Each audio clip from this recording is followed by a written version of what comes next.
All right, everybody, we are live again. Dynasty Mirror Search for Huru, and I have the brother College Genesis on with us once again. And today, or tonight, I'm sorry, we're going to be discussing.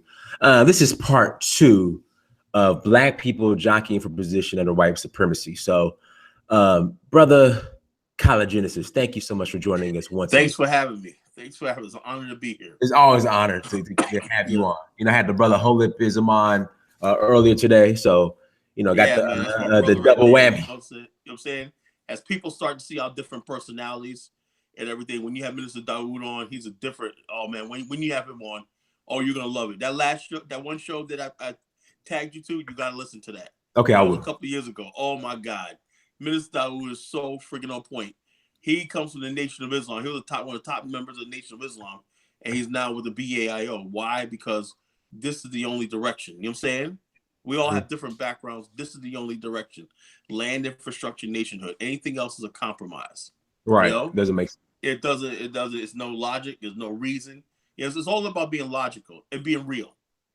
If you're being real with the people and everything, if you say, okay, well, I'm just going to help my people locally, I want to do education, that's fine. But the thing is, here's the thing. I don't know if you remember, but remember that thing, the children of the future? Children of the future, outside of the remember the song that said, "Oh, we gotta do for the children of the future," right? Well, the song, your boy Randy Watson. I mean, outside of him, I don't know. Yeah. Well, Whitney Houston did one, whatever, like that. But every generation has a children of the future, right? At one time, you was that little Negro in second grade. Yeah, the children of the future, right? So you had in your head that somebody has this grand scheme of plan. So by the time I grow up, there's a world that I'm gonna inherit. The children of the future. Now we get older, we figure, you know what I'm saying? We're saying the same thing. We got to do something for the children. Ain't a dang thing being done for the children. All it is you children of the future, but you are not doing anything concrete, real, and tangible to plan for them for the future. So if you're not going to do that, then shut the hell up because you're giving them false hope. And then you expect them to pay all these dues and dows and everything, do the right thing and everything, and you're not giving them any means to conquer the world.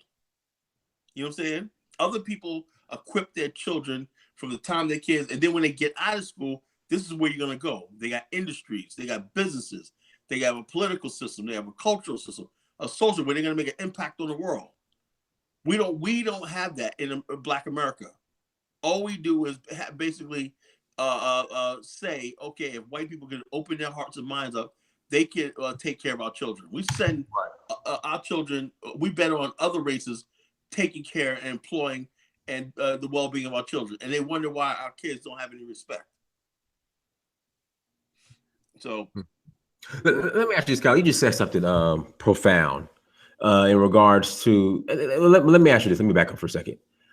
This whole respect your elders, you have to respect your elders. That's a sacred cow. The elders, respect your elders is a sacred cow. You give respect where respect is due.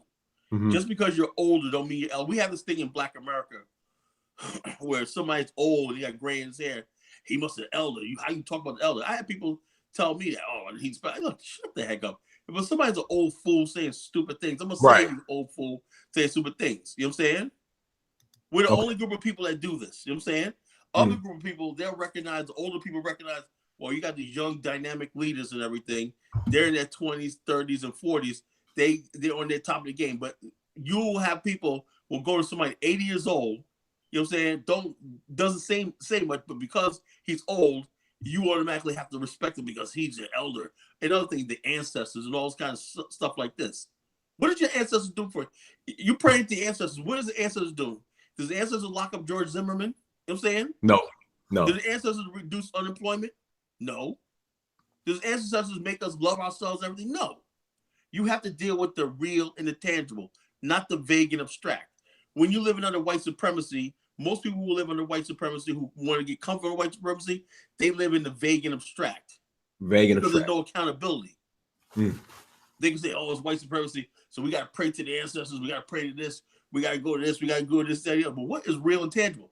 Real and tangible means you're going to have honest talk with yourself, and you're going to have confrontation with the so-called white man. You don't want that. You know what I'm saying? You rather think he's Thanos and think he's invincible, and so therefore you don't have to do anything. All you have to do is talk about, this, that, the vague and abstract and the doom and gloom and all this kind of stuff like this, But what do you talk about? It's to the point white people are confused. They're like, well, what do you people want? You know what I'm saying? Mm-hmm. They're like, if I was a white person listening to the average black person rant, right? Well, what exactly do you people want? Well, you got to understand your white privilege. What? So if I understand my white privilege, that's making your life better? See, the whole thing is this is white supremacy. White supremacy. Okay, well, if you believe America's white supremacy, well, then why don't you build your own? You think it's irredeemable white supremacy? That's what Jared Terrell said to Tariq Nasheed. He said, if you believe it's irredeemable white supremacists and we're irredeemable racists, how come you have never thought about building your own nation? No, because if you do that, y'all gonna come over there and take that from us. You know what I'm saying? All right. You already defeated, you know what I'm saying? Because you have no intention. You don't even believe what you're saying. All you know is black people are suffering right now, and you're gonna capitalize on it. You know what I'm saying? You're gonna capitalize, you're gonna be a misery merchant. I come to bring you a bag of misery. So when somebody comes to you with that bag of misery, say, no, look, man, I'm not buying today. Here's some misery for you, Dinus. Here's some misery. Here's my book. Here's my tape. Yeah. You know what I'm saying? I'll get you to a brink of suicide right now. Here you go, Dinus. You know what I'm saying? Here's my misery. You know what I'm saying? I have no solutions for you. Buy my book, How Black People Are Gonna Be Poor for the Rest of Our Lives. I got $12.99 on Amazon. We're gonna buy my book, how and the white man is Thanos. The white man is whooping our ass, beating us upside the head, and getting away with it. And I'll tell you right now, the court system. This book breaks down how black people get sentences more. Blah blah blah blah blah blah blah blah blah. You know what I'm saying? You know what I'm saying? Oh, I got this book right here. Black women. This book right here tells you that black women, because the white man controls all the money and everything like that, black women are exploring their options, and we're losing black women. They don't control out. They're turning black women against us, right?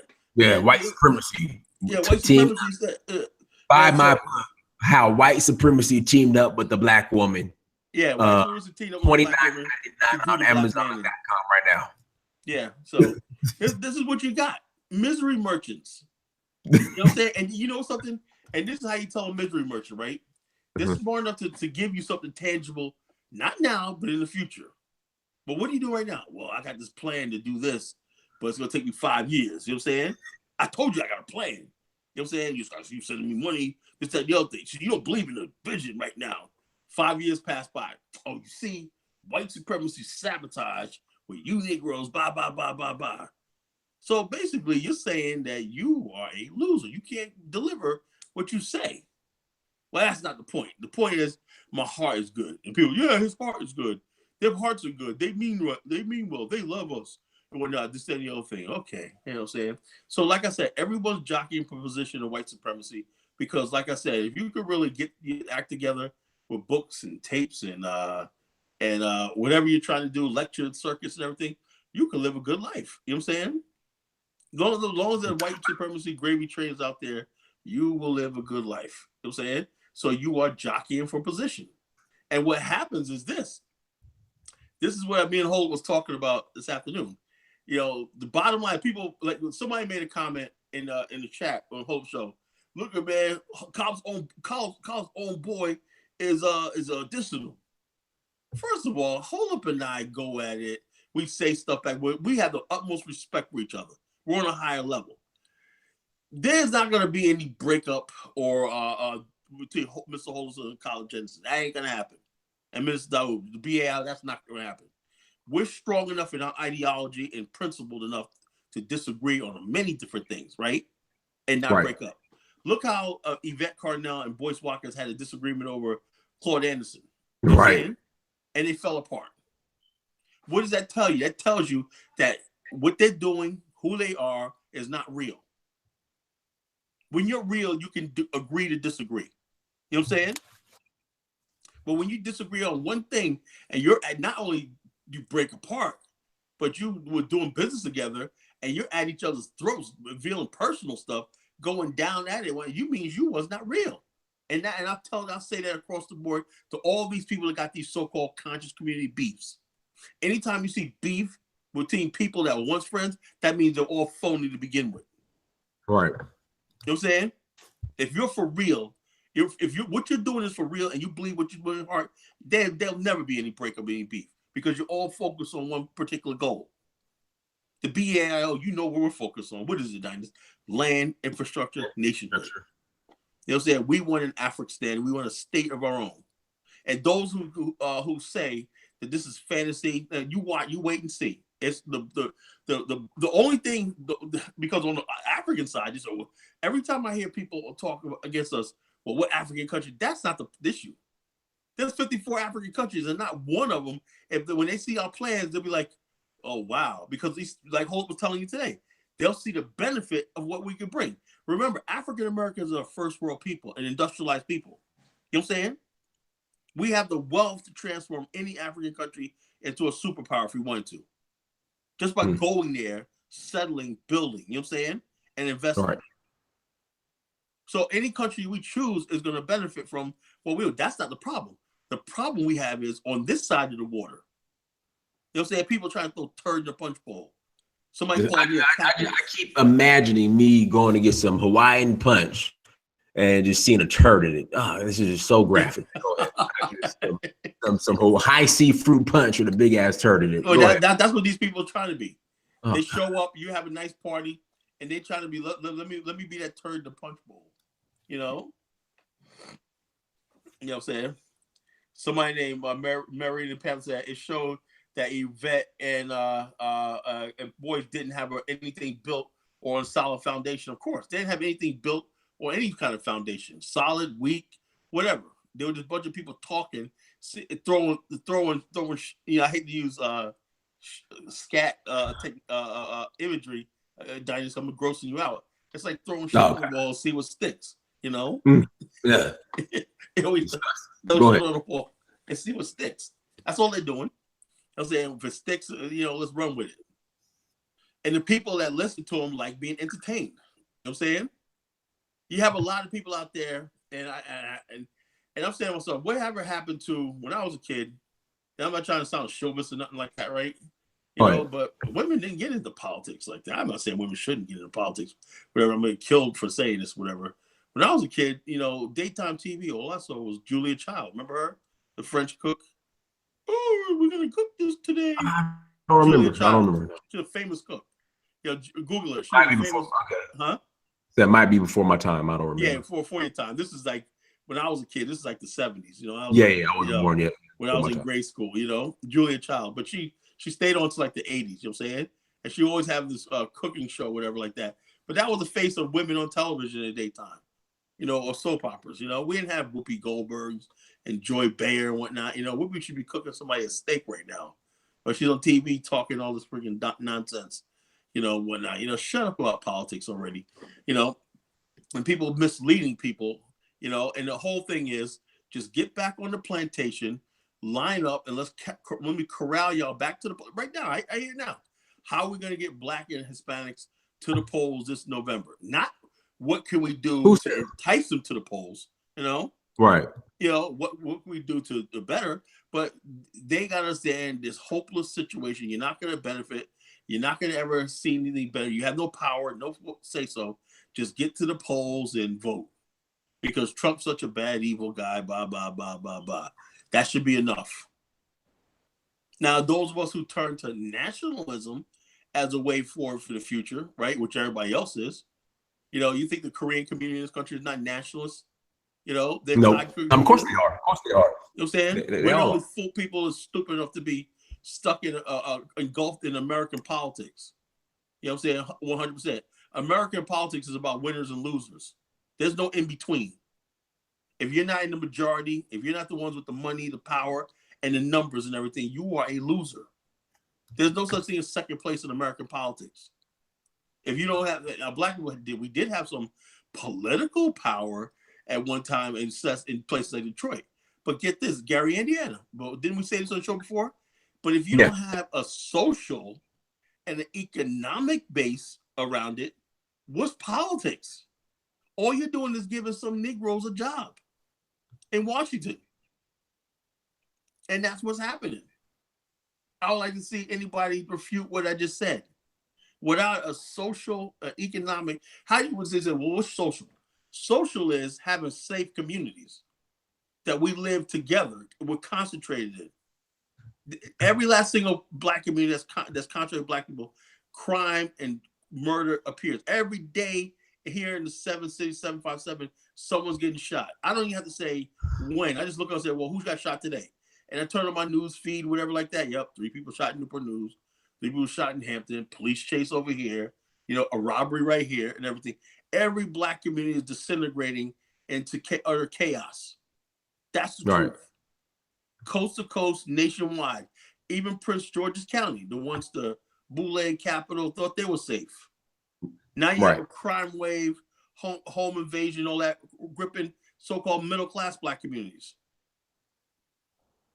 I'm hearing now that South Jamaica, Queens, the same thing. You know what I'm saying? Gentrification starting to happen in South Jamaica, Queens.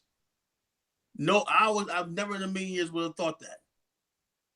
You know what I'm saying? I thought South Jamaica, Queens was like an African state. We got rich and poor living block by block to each other. That's when you know you have a community where rich and poor live together. You know what I'm saying? You got wealthy, affluent, and then everybody, and you got poor people, whatever like that. It's a mixture of both. That's a community. But you don't have that in Black America. You know what I'm saying? Black people are retreating to the suburbs. You know what I'm saying? We're retreating to the white suburbs. We're getting away from our own people. You know what I'm saying? And so if you don't have a community, how can you talk about you have leadership? You know? And we look with envy at these white communities, despite everything, where you see poverty and whatever like that, they're still unified. There's still safety. Everybody knows each other. What happened to our culture? We let the worst elements of Black America represent us as far as our culture. We follow behind the worst people. And still do. You know, the worst element. And everybody acts like they are afraid to call these friggin' entertainers out. If you haven't noticed, Killer Sambos. I have no respect for Black entertainers. I don't either. I had none. You're an entertainer. Like, I remember used to be a time, entertainers in history, before the modern world, when entertainers got rich, whatever, entertainers were coming from the lower class of society. You know, that's in African society. You had acrobats and people who did shows and plays. Asian society, you had the Peking opera and stuff like that. These are people almost slaves who were bonded. You know what I'm saying? Mm-hmm. Yeah, they entertained people and stuff like that. Same thing in Europe. Entertainers were just there to entertain, please the crowd, whoever put the show on made the money and everything. But this idea of making people stars and celebrities, and then not only that, making somebody a celebrity that didn't do anything. The Kardashians, the Cardi B, and all the stuff like that. People don't have to do anything to be a celebrity. You just got to be fine and have no talent. Yeah. Just be cute. Yeah, just be cute. You gotta have a fat. Okay, you either be able to twerk on an Instagram account. Yeah. Yeah, you gotta be able to twerk on an Instagram account, and you good to go. Just twerk on Instagram. Let me address something. Somebody named Admiral Medea says, "Carla, your plan is noble. However, it's not gonna work because our people are insane. That's whole address that today. We're not talking about all our people. There's enough Black people to pioneer this. You know what I'm saying? There's enough Black people that can pioneer this. You know what I'm saying? Just like anything else in history, right? It starts with a few. You know what I'm saying? It starts with a few. And then what happens when the masses come? They're like, well, geez, man, why is that let me give you an example. Guys like Stuyvesant and Bedford, they own whole sections of New York City. You know, there's a section of New York called Bedford-Stuyvesant. Do you know who Stuyvesant was? Stuyvesant was a pioneer. You know what I'm saying? Okay. These guys are early built New York City. You know what I'm saying? Now you got Jewish guys, white guys, but white men. You know what I'm saying? And then you had certain men that own like a whole section of upstate New York, whole section of Indian territory. I'm talking about 300, 500 square miles. Now imagine that the descendants of those people, all the cities and towns in upstate New York, that the land that they once owned, we just own this land. and the towns of the state came and said, okay, well, you guys are grandfathered in. You guys got royalties. That's another thing. When you're a landowner, a principal landowner, first landowner, whatever like that, even though a city, a state may take your land, you still get royalties. You know what I'm saying? A lot of people don't even know that. There's people that own the original owners of New York City when millions of people came in or whatnot. The families of those people, the richest people in the world. Generations of generations get royalty checks, right, for being. Colin, real quick, since we're speaking on that, from what I understand, and correct me if I'm wrong, where Central Park was once an area owned by. Yeah, it was an African settlement called Seneca Village. Okay. And so was Greenwich Village. Are they getting royalties? Are they getting royalties? Yeah, no. Okay. Matter of fact, they told them to get out. They told them to get out, and didn't even compensate. Didn't even give them fair compensation for land because they just wanted it. How long? And what was this? How long ago was this? This was in the 1850s. Okay. All right. Okay. So this is thriving village. It was like a Fulani village, whatever, and it had shops and everything like that. It was like a village, just like the Congo Square village in New Orleans. You know what I'm saying? These were African settlements. Black people. Somebody remember something. Before America became a country, you have Africans who came over here and stuff like that. They got free, or the owner just said, "Well, forget it." It wasn't this thing where black you had to be a slave. So what would they do with free blacks? They kept their culture. They built little communities. People don't understand. There's still neighborhoods in Brooklyn that are 250 years old that are black, have brick mortar houses in Brooklyn. You know what I'm saying? In parts of New York, and people don't even know that. New Haven, Connecticut. You know what I'm saying? Camden, New Jersey. And Fort Lee, New Jersey. There were African black modern settlements and these people were called Atlantic Creoles. They were called Creoles because of Africans, but they spoke either Spanish, Portuguese, or English, or Dutch, whatever. They were called Atlantic Creoles. You know what I'm saying? Mm-hmm. Those were the original African Americans. You know what I'm saying? And they basically lived in their own communities and everything like that for like 200 years before, about 150 years before the United States became a country. And the United States, one of the things the United States said was, what do you do with these black people in America, the free black population? Because at one time, the free black population was the majority. And then as slavery grew, the slave population became the majority. And people to this day represent black people. Back during slavery. Well, there was always black communities in America that were basically independent and weren't slaves. You see remnants of it all throughout upstate New York, places like as far as Maine, places like Nantucket, in Massachusetts. There were black businessmen, traders on the coast, fishermen, whalers, and stuff like some of everything. But the institution of slavery was a growing threat to all black people. They're like, this institution of slavery was threatening even educated black people. You know what I'm saying? Well-to-do black people. You know what I'm saying? Because at any time you feared that you could be kidnapped and sold into slavery. I want people to realize that. So we're talking about that, and so that gives you a frame of reference of what we're saying. The idea of, well, wait a minute here. If we're doing this well in America and we're confined to these little communities here, what if we basically got land on the ancestors of our homeland and did the same thing? Right. And so the idea of returning to Africa, which was spearheaded by men like Prince Hall and people like that in the 1700s. But the problem was when they tried to do it, right, slave ships would intercept them and capture them and send them back into slavery.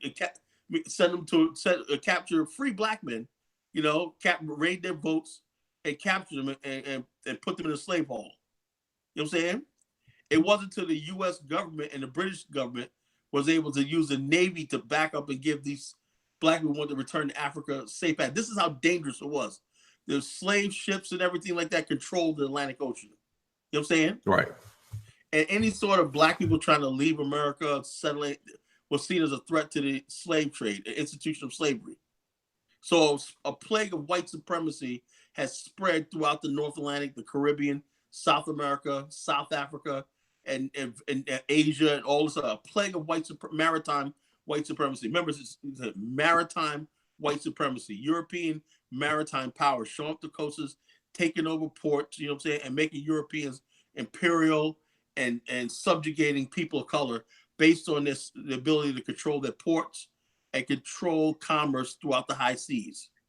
You know, that's what we were a victim of. You know what I'm saying? And that's the genesis. Now, about this, that one picture I sent you, with the note where somebody was saying, well, this is fantasy. I'm gonna break that down. Can you show that? Screen share that? Okay, I see. Let's see here. BIO talking. It will be okay. Hold up. Sorry, you are going to learn African language to live there. No cutting corners, brother. Sorry. Oh yeah, I'm gonna address that too. Okay. Him, Colin are African American capitalists. Yeah, I'm gonna address that too. Okay, let me keep going.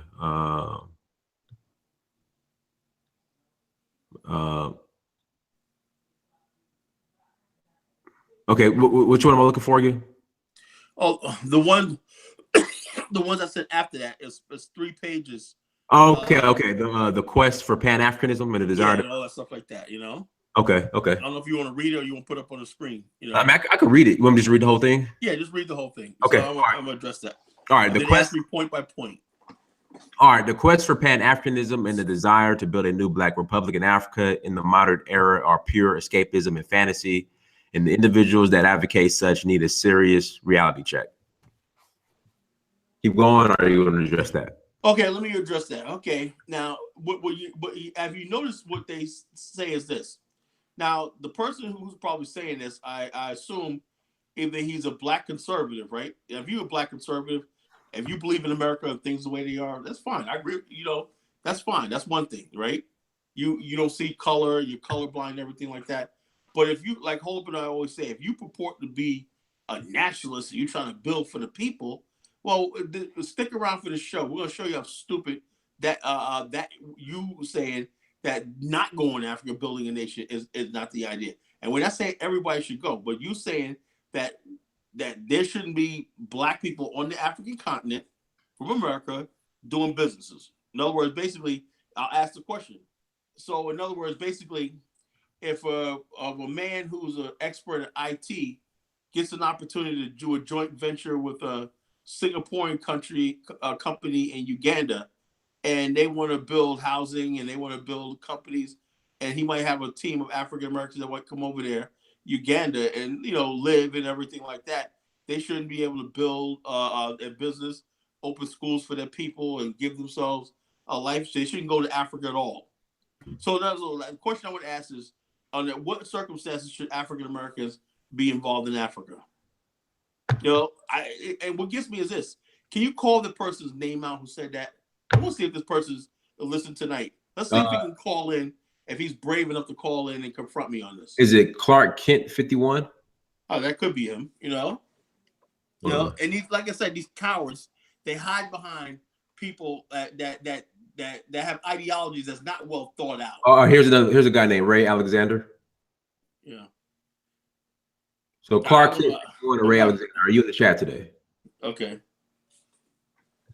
So my whole thing is, if you believe that, right? I'll ask a question: under what circumstances should African Americans be engaged? Not just Africa. Should we not have any business dealings anywhere outside of America? Should we go no place? And I asked a question, right? I asked a question. It's a very poignant question. I'm gonna ask it a couple of times so it sinks into their thick heads. You know what I'm saying?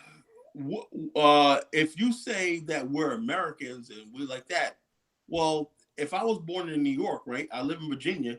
You're telling me because I was born in New York, I should not even be in Virginia. I should just stay in Virginia. Well, that's not the same thing because it's the same country. Well, who defined America as a country? You know what I'm saying? America is a vague abstraction, but the reality is there's laws when you pass from one state to another. Yeah, you recognize you're in another state because each state has its own infrastructure and institutions, right? But the whole thing is this, though. You saying that there's it's all part of America. In other words, basically, somebody else's manifest destiny. America is a European concept, a European construct, a European manifest destiny. America, white man defines what is America: sea to shining sea, coast to coast. You know what I'm saying? And he says, okay, from the Atlantic Pacific, right here in Central North America, this is the United States of America. So in other words, why should I as a black man, unless I'm saying that I'm a slave and that the white man has infinite power over me forever and ever, that I'm glued to the mast with the white man, and America says I'm defined only by my American reality, that you're telling me I can't even think about doing anything outside the confines of America. You notice how these people, when you put it to them like that, when you put them to that, you know what I'm saying? They don't. So as Clark Kent says, what did I say? Africa making Africa. I'm Africa territory. Oh, Clark. Does Clark want to come? Yeah, that's Clark. Clark, did you say that, Clark? You want to come on?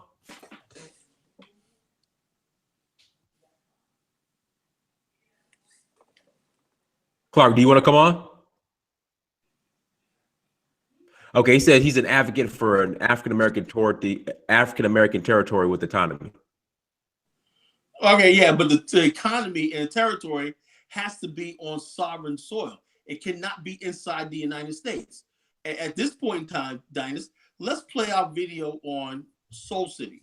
Okay, because it's like we tried this. Okay, all right. Let me share the screen. Give me a second.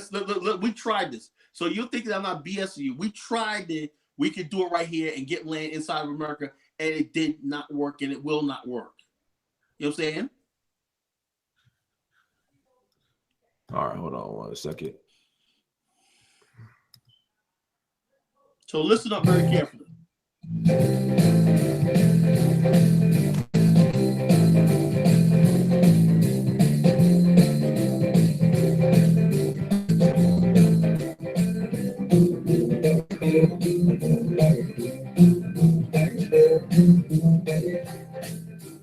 Hello, and welcome to this episode of The Southern Way. I'm your host, Mike Mitchell, and today I'm here in Warren County, North Carolina, site of a very unusual experiment in federal housing policy. You see, on these 5,000 acres, developers hope to build a vibrant and self-sustaining community, a planned utopia they call Soul City, North Carolina. But it didn't quite work out that way, for while Soul City does exist, the reality of today doesn't quite match the original vision. It was the late 1960s, a time of enormous societal change in the United States. Federal housing policy often reflected the larger social trends with which the nation was struggling. Public housing developments, especially in urban areas, were dominated by huge complexes. Meanwhile, across much of the South, the housing needs of the most needy were often going ignored. Consensus across both parties began to emerge that there needed to be a better way to address the nation's housing needs. So, in 1970, Congress passed the Urban Growth and New Community Development Act to try to address these housing issues. In short, the law gave the Department of Housing and Urban Development the ability to support private real estate developers in the creation of innovative new towns across the country. 14 of these new towns were established under the new law in locations such as Minnesota, New York, Arkansas, Illinois, Texas, and Maryland. This new federal program caught the attention of Floyd McKissick. Mr. McKissick wanted to create one of these new towns in his home state of North Carolina. The state of North Carolina will benefit economically by having a project like this. A project like this appeals to the self-interest of people. It opens thousands of opportunities, not just full employment, but upward mobility to employment, to agree with the psychological man and his ego to a great extent. It rather than throwing people together in a tightly competitive society where there are only 4 or 5 leadership roles, Soul City opens up thousands of leadership roles as compared to that.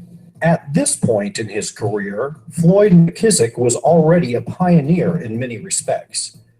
Born in Asheville, North Carolina, he became the first Black student admitted to the University of North Carolina's Chapel Hill Law School. In 1966, he became the leader of CORE, the Congress for Racial Equality. By many accounts, McKissick turned CORE into a more radical organization. Now, what happens next is key. In 1968, Floyd McKissick stepped down as the leader of CORE so that he could focus on his new idea, the creation of a community called Soul City. McKissick then announced his endorsement of Republican Richard Nixon in his campaign for president. That campaign endorsement paid off. After Congress passed the New Towns Law, President Nixon announced his support for the Soul City project, and under his direction, HUD gave $14 million of federal support to Floyd McKissick's community. McKissick selected Warren County as the site for his new community. The master plan for Soul City called for 3 villages that would house up to 18,000 residents. The community was organized to be self-contained and self-sustaining. Residents could work, learn, worship, and play within its borders. A common misconception about Soul City was that it was built primarily as a community for African Americans. To the contrary, Floyd McKissick envisioned his creation as a place where all races would live in harmony. In fact, if it succeeded as an all-Black town, it would be defeated by my objectives, because I believe that the force of the Newtown Council is a strong socio-political economic force that deals with every rangeable problem that we have in American society.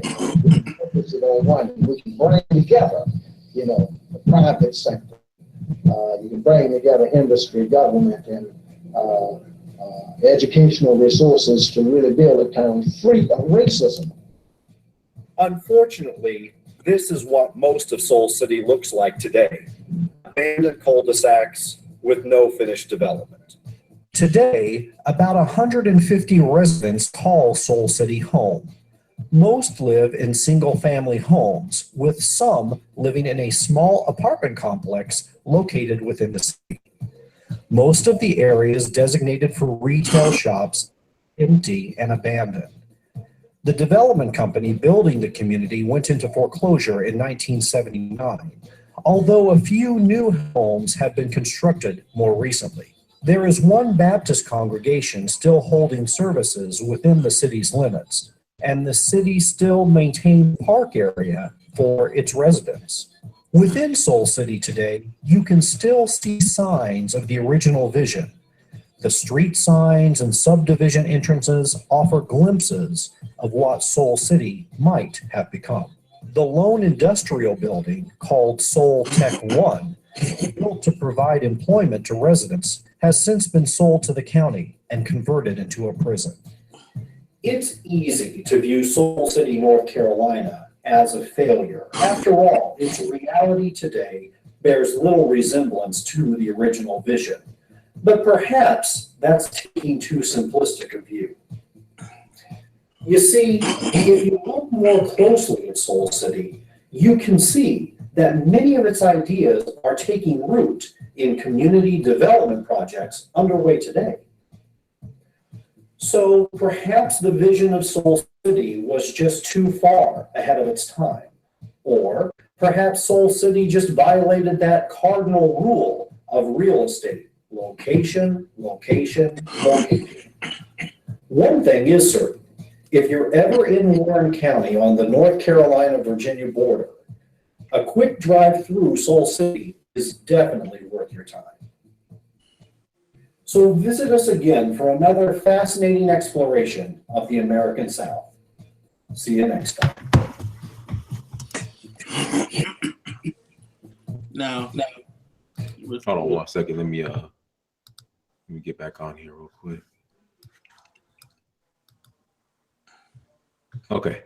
Now that is for the people who think, oh, we could do it right here, this, that, and the other thing. The reason why Soul City failed, right, is because there was a senator, I don't know if you know him, who was a racist senator from North Carolina for decades. No, man, there's a ton of them. I don't know.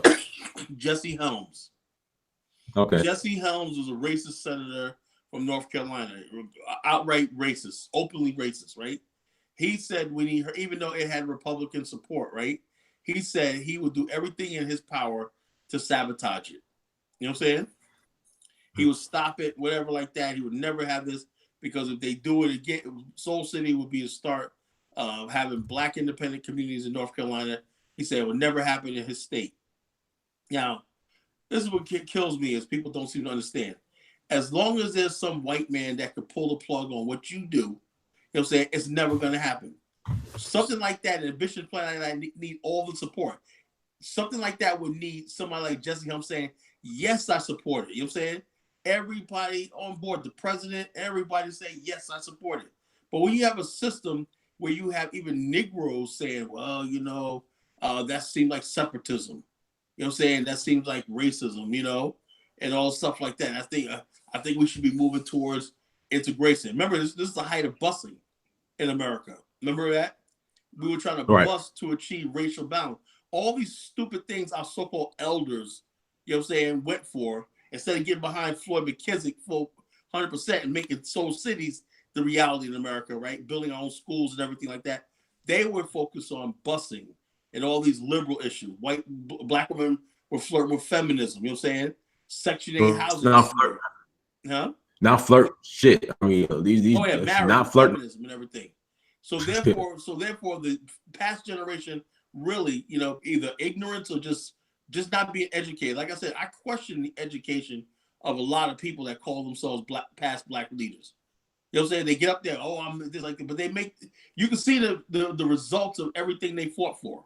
Either they were disingenuous and all they were looking for was a job and position and personal gratification. If that was the case, just say so. But don't sit here and tell me in 2018, when we have nothing, we lost on every single front, that you were sincere about what you were doing back then. I got to call you, I got to respect you and call you an elder. That ain't happening. Right. You know what I'm saying? Somebody else want to call you elder and whatever like that? No, but you'll never hear me tell nobody to respect any of these older so-called black leaders. You know what I'm saying? You know, I'm not saying disrespect them. You know what I'm saying? But I'm saying, no, you don't respect is something that's earned. You know what I'm saying? Respect is earned. If you haven't earned my respect, you're not going to get it.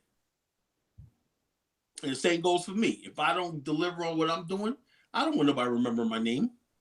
I don't want anybody to give me glory and accolades and everything. Kyle's so great. Kyle ain't shit. Kyle ain't nobody. If we are successful to BAIO, if I get some acknowledgement, hey, fine. That means I produced something. But I don't want just because I said so, or just because I had a big mouth, that I'm going to get some accolades and everything. And we have too much of that in the black community. People who produce absolutely nothing, you know, and they get awards, they get praises, they get books written about them, you know what I'm saying? They get movies written about them and everything like that. And the bottom line, I'm saying to myself, well, you know, if you so great, then why are we suffering right now? Because the black people, we love the vague and abstract. They tell you what their success is. Oh, we fought for equality. Oh, yes, right. He's a hero. John Lewis fought for equality. But that's kind of, well, give me some specifics. Well, there's no specific, nothing tangible. You know what I'm saying? Or when they do have a legislation or something that passes or whatever, they'll make sure they're there for a photo op. So say, see, we were instrumental in getting this law passed that's going to do this. And that's what they're good for. You know what I'm saying? Al Sharpton, all of them. When there's a law that's going to get passed and black people might benefit for it, they'll make sure they're there to take credit for it. You know what I'm saying? They're there to take credit for it. Why? Because that's going to secure their place in the system. So look what we did. Look what we did right here. Look what we did right here. We got the first black on this board right here. We did right here. We got a better pay, or whatever like that. They probably had nothing to do with it. You know what I'm saying? But the bottom line is they'll benefit from it by attaching their names to it. It's all about jockeying for position under white supremacy. You know what I'm saying? And can you read some more of that thing? Yeah. Let me go back to it. Let's see here. Let's see here. All right. Let's see here. After all is said and done, it is American blacks as a collective who have become the most well-established group of blacks in the world, the most well-off, the most educated, and the most politically powerful. Oh, really? It is time for Black Powernomics in the USA. Dr. Claude Anderson wrote Powernomics. Now it is time for this generation to refine and put into practice the goals of Powernomics. Okay, yeah, you know something, Dinus? Go ahead. I just had a grand vision, and I'm not trying to be funny. Go ahead. Okay, I agree. Let's implement Powernomics, right? Let's go down tomorrow to the U.S. Senate, and by gunpoint, uproot all the senators and congressmen, right? March them out by gunpoint, and then put all our people in power. You know what I'm saying? Mm-hmm. And then have a legislative session, right? And get it through the House Ways and Means Committee. This Powernomics law. You know what I'm saying? Right. Let's do that tomorrow. Let's go, and then this new Senate that we control in Washington D.C. will send a bill to President Trump's desk, and hopefully he'll sign it. If not, we'll impeach him, put Mike Pence up there. You know what I'm saying? And Mike Pence will sign it. Oh, wait a minute here. If Pence disagrees, right? Who comes after the thing? Who takes over after the vice president? The Speaker of the House. Okay. Yeah. We'll get Paul Ryan up there. We'll get Trump, Pence. Then we'll put Paul Ryan up there. And then they'll pass the Powernomics bill. Right now, we're going to implement Powernomics. You know what I'm saying? We're going to have the budget for it. We're going to have all these things for the Powernomics bill. And this, that, and the other thing. You see how absurd this is? Right. You know what I'm saying? And what I'm saying is this, though. A lot of people, I don't know if they mean well, but what it is this. When it comes to black folks, people take us for freaking fools. And we're trying to establish that the fact that BAIO is a serious organization. Nationhood is serious. It scares people. It's dangerous. That's how you know it's real. These other people, they're not serious. Why? Because it's not well thought out. The BAIO is something that can actually work. Nationhood and establish, say, all of us are going to leave. No. We want to take our best and brightest. We're going to take our businessmen, our engineers, our scientists, our doctors, all these people right here, our workers, our workforce, our labor force. We got a powerful labor force, particularly here on the East Coast of the United States. There will be no United States if not for the shipyards in Baltimore, and despite all the unemployment and stuff like poverty in Black America, it's still a significant number of the workforce are African American males. You know what I'm saying? You go to the shipyards, the docks, and doing all the hard work and everything. It ain't immigrants. It's African American males. You know what I'm saying? That work in these jobs, that are welders and all these other things like that. Those are the things a lot of African countries see. We got people that got skills in electricity, wiring, and some of everything, skilled labor. Stuff that would take them years and decades to train. We already have the people already trained. What if we put two and two together? Africa's countries have land. We can build industrial zones, right? We can partner on our business people can partner with African business people and have a mutual thing where we build our own industrial capacity to provide us with our own industries on the continent. Instead of 90% of the goods consumed in Africa being made in China and everybody else, let's start the industrialization of Africa. Let's start the African integration of goods, logistics. Remember I told you about logistics? Yeah. The logistics of Africa. Which we don't control. Huh? And then which we don't control. Yeah. Let's bring Black America into the fold. You know what I'm saying? Black America has tourism. We spend $45 billion a year traveling in tourism.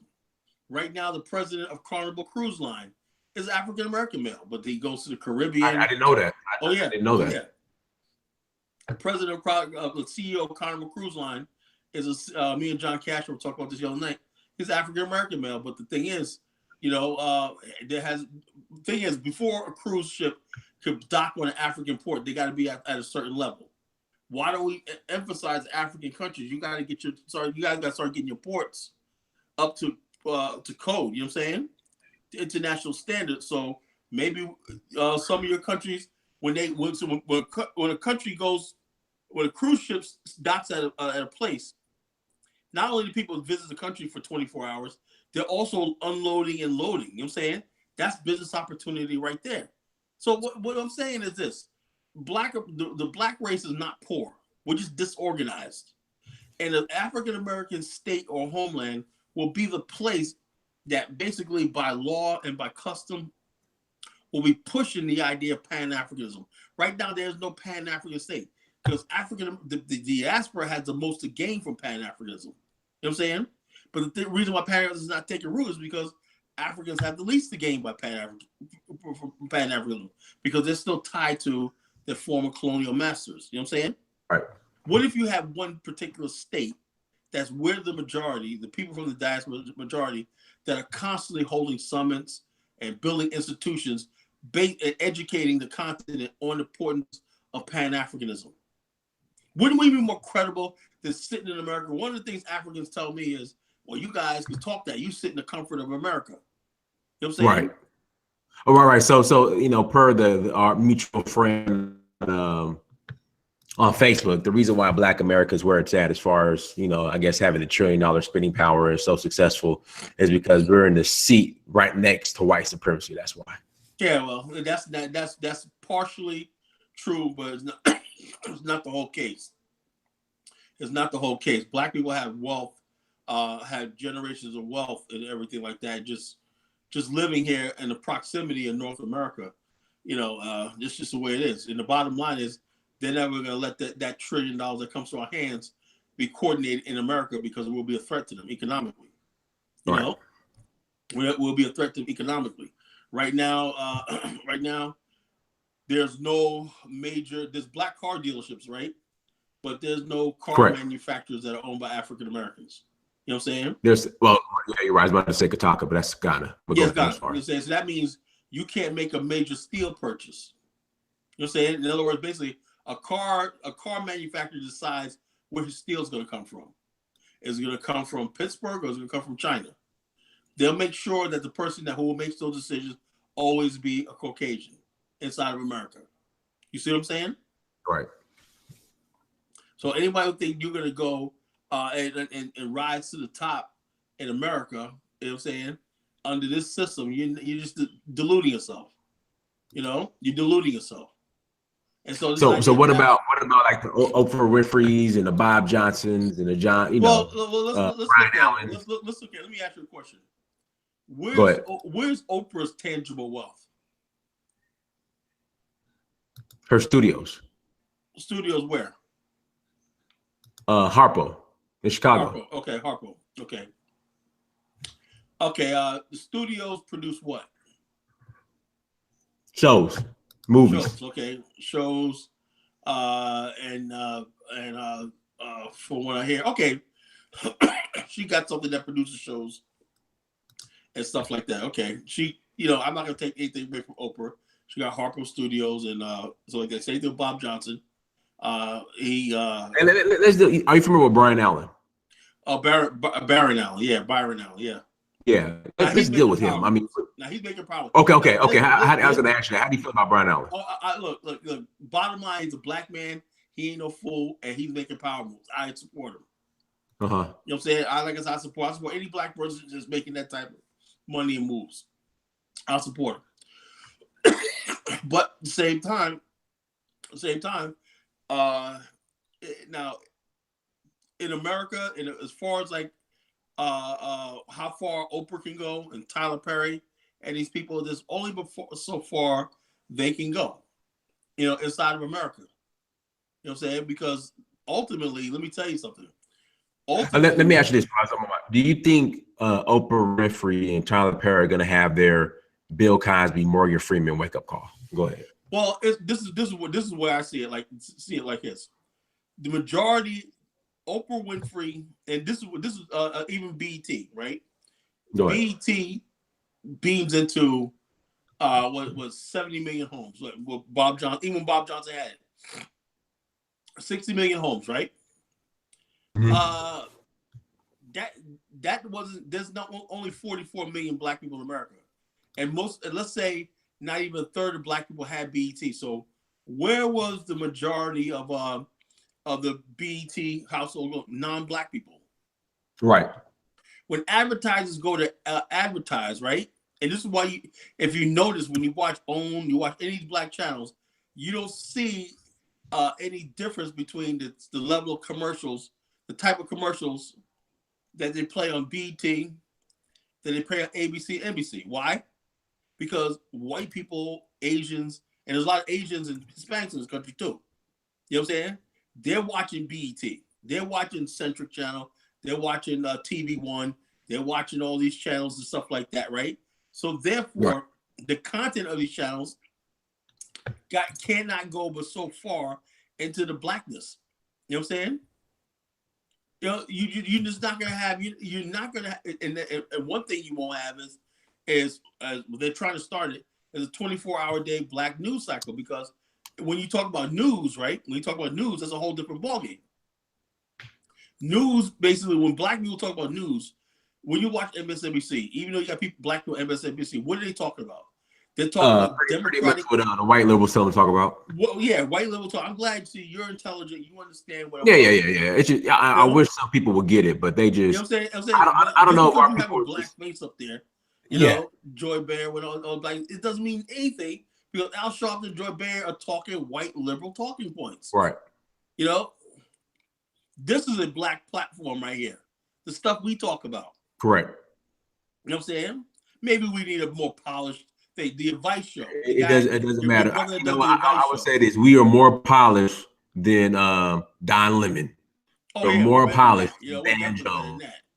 Yeah. So whatever. Define polished. I mean, we could be. I understand what you're saying, but polished by whose definition? You're right about that. But that guy that does the advice show, I like his show. Now, somebody Phil. like him. I was on Phil. Phil. I know. I was on a show. Phil. Yeah, I know. I saw the episode you on. Check this out. Somebody like him. Tell me why Sean Hannity is on Fox News, and somebody like him, like this guy Phil from the Vice Show, doesn't have his own national syndicated show.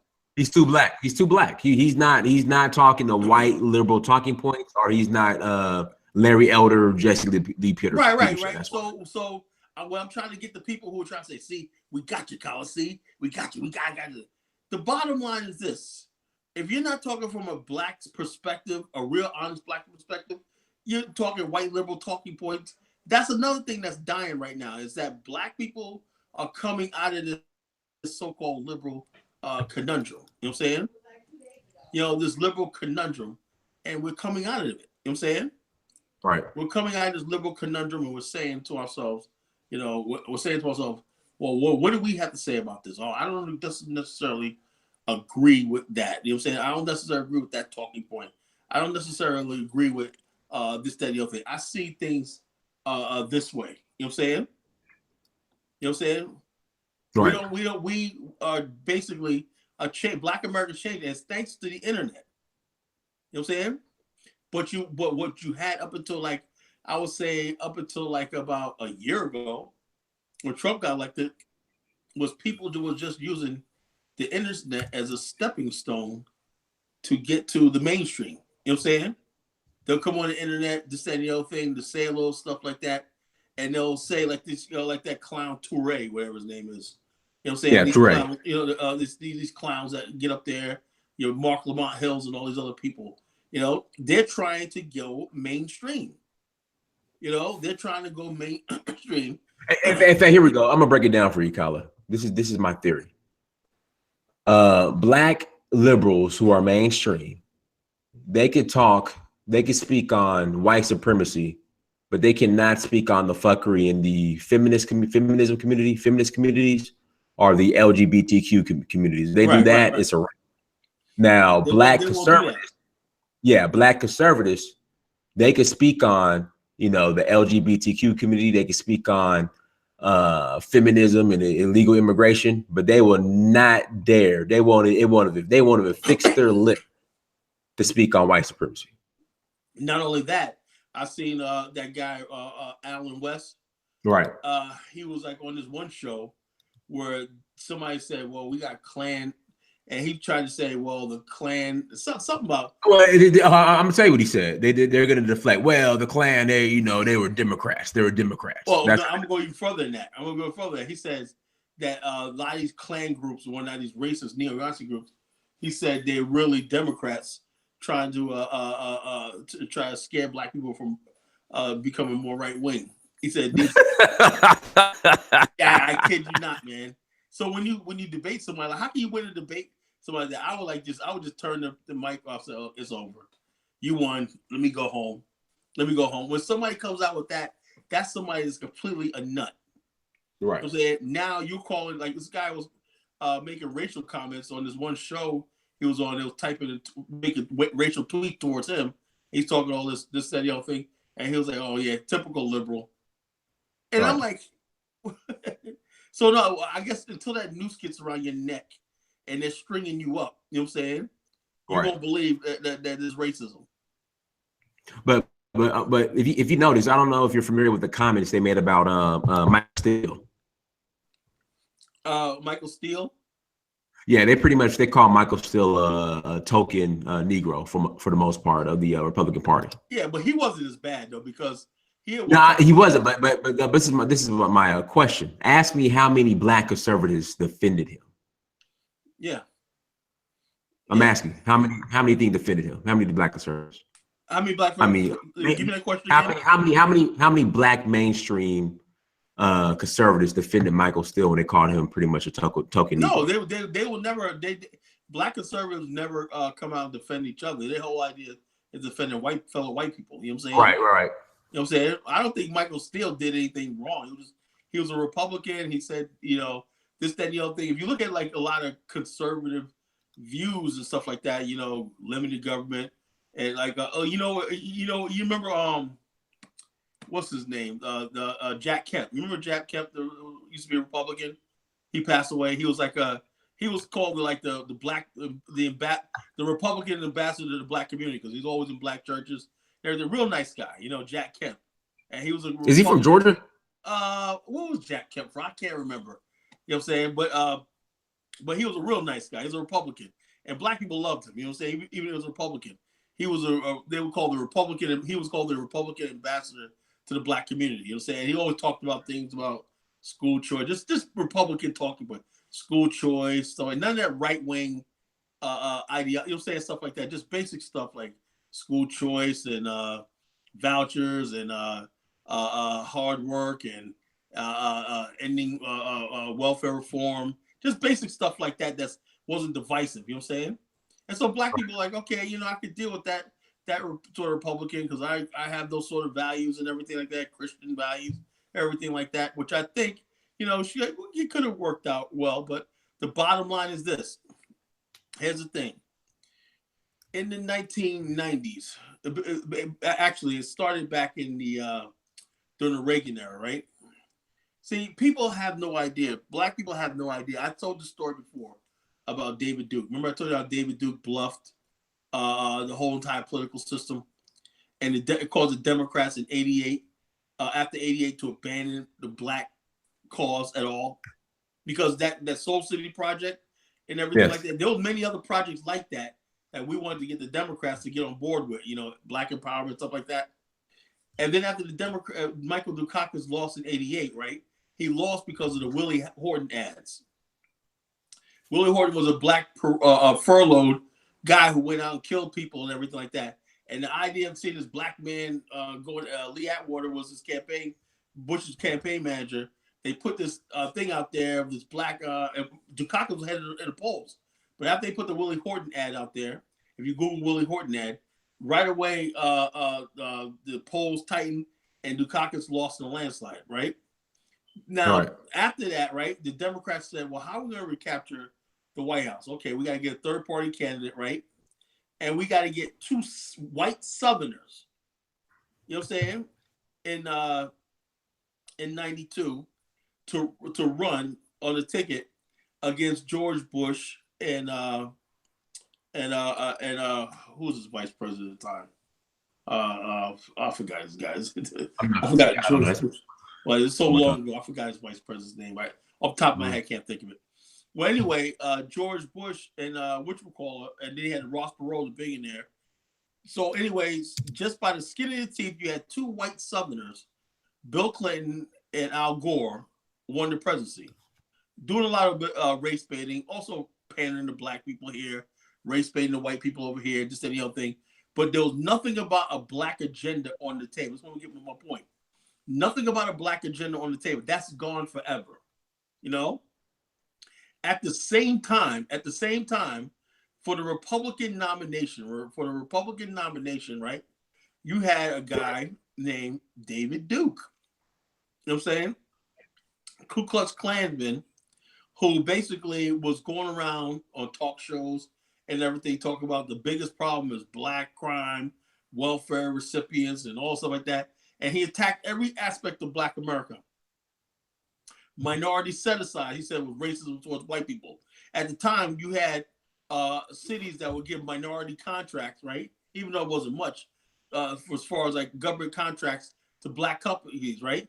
Many black construction companies benefited at places like Atlanta, Baltimore, and all these other places, Pittsburgh and everything. One of the Pittsburgh stadiums, one of the contractors that helped build that stadium, and I can't remember which one, was African-American contractors, you know what I'm saying? And all these places like that, black people were benefiting. David Duke, oh, that's racism. Affirmative action. Now, we know most affirmative action goes to white women. David Duke made, white man is getting put out of jobs and all stuff like that. It resonated so much with white America, right? That the right wing in this country, Republicans, became so increasingly far right, you couldn't distinguish them from the Ku Klux Klan.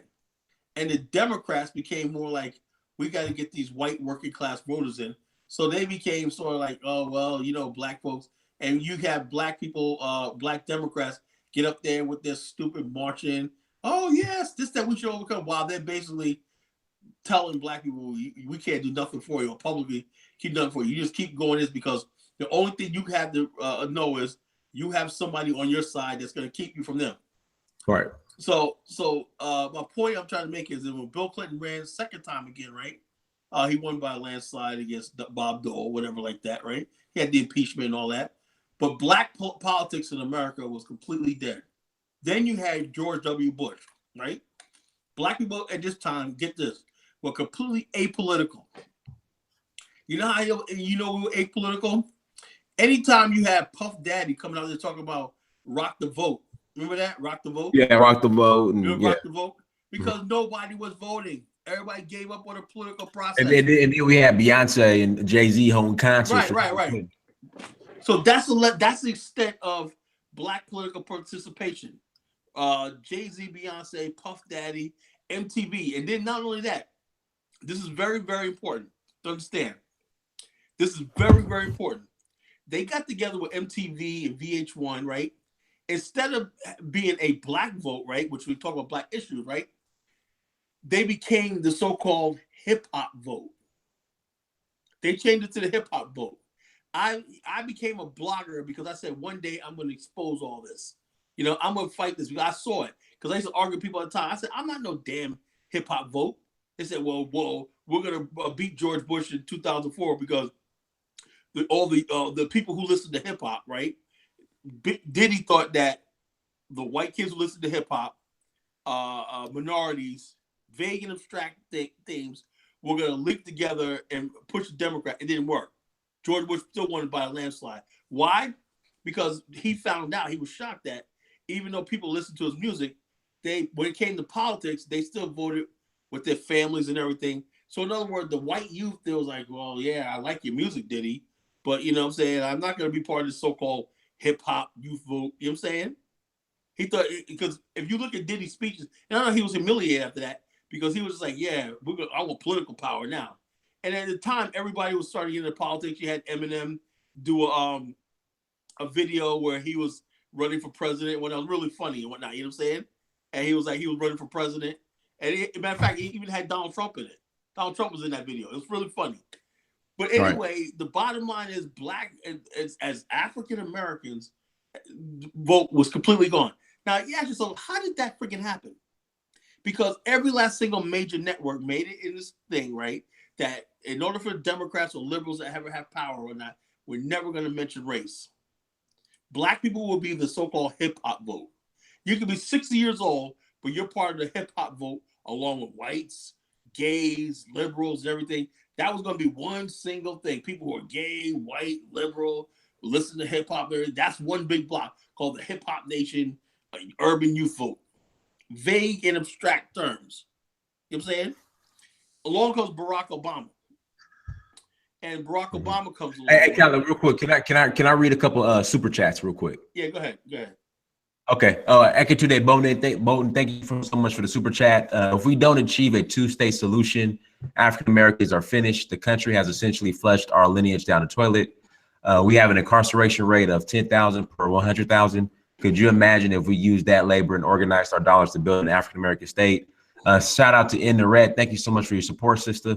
Liberals are our enemies in disguise. They used African Americans for votes, but could care less about what happened to us. At least conservatives are openly racist. Then I have one more. I thought I had one more. Hold on. I agree with that one. Vermel Sexton. If you want to improve your health, spend 6 months in African sun. There's something about African sun. There's healing to black, brown skins. I agree. All right, go ahead. Right, yeah, I agree with that. The liberals, it is this whole cabal. And the bottom line is this: like someone always said, remember the old saying, "If you can't beat them, join them." If somebody has white skin, I don't care how liberal and radical they think, right? They know that any one time they can say, you know something, I don't think Trump's all that bad. He reminds me of my uncle. You know what I'm saying? I think I'm just going to straighten myself up and just go along with the get along. You know what I'm saying? And what gets me is this, though. What kills me is this. You got black leaders picking a fight with Trump, right? Right. And they have no way of protecting the masses of black people. Right. You know what I'm saying? No way of providing for us. No way of protecting us. No way of doing anything. Just, we got to blah, blah, blah, blah. So, hey, we going to rise up. We're going to rise up and whatnot. You know what I'm saying? And I'm saying to myself, so who is your army? They bring all these white little Nancy Pelosi, an 80-year-old white woman. You know what I'm saying? That's who you're betting on. All these people these old white people that's in the Senate and everything. That's who you're betting on. See, that's because these people live in a bubble. Maxine Waters live in a bubble. She got big money, $4 million mansion house she lives in, and she comes to one of the poorest districts in America. How do you have $400,000, make $150,000 a year, but you got a $4 million mansion?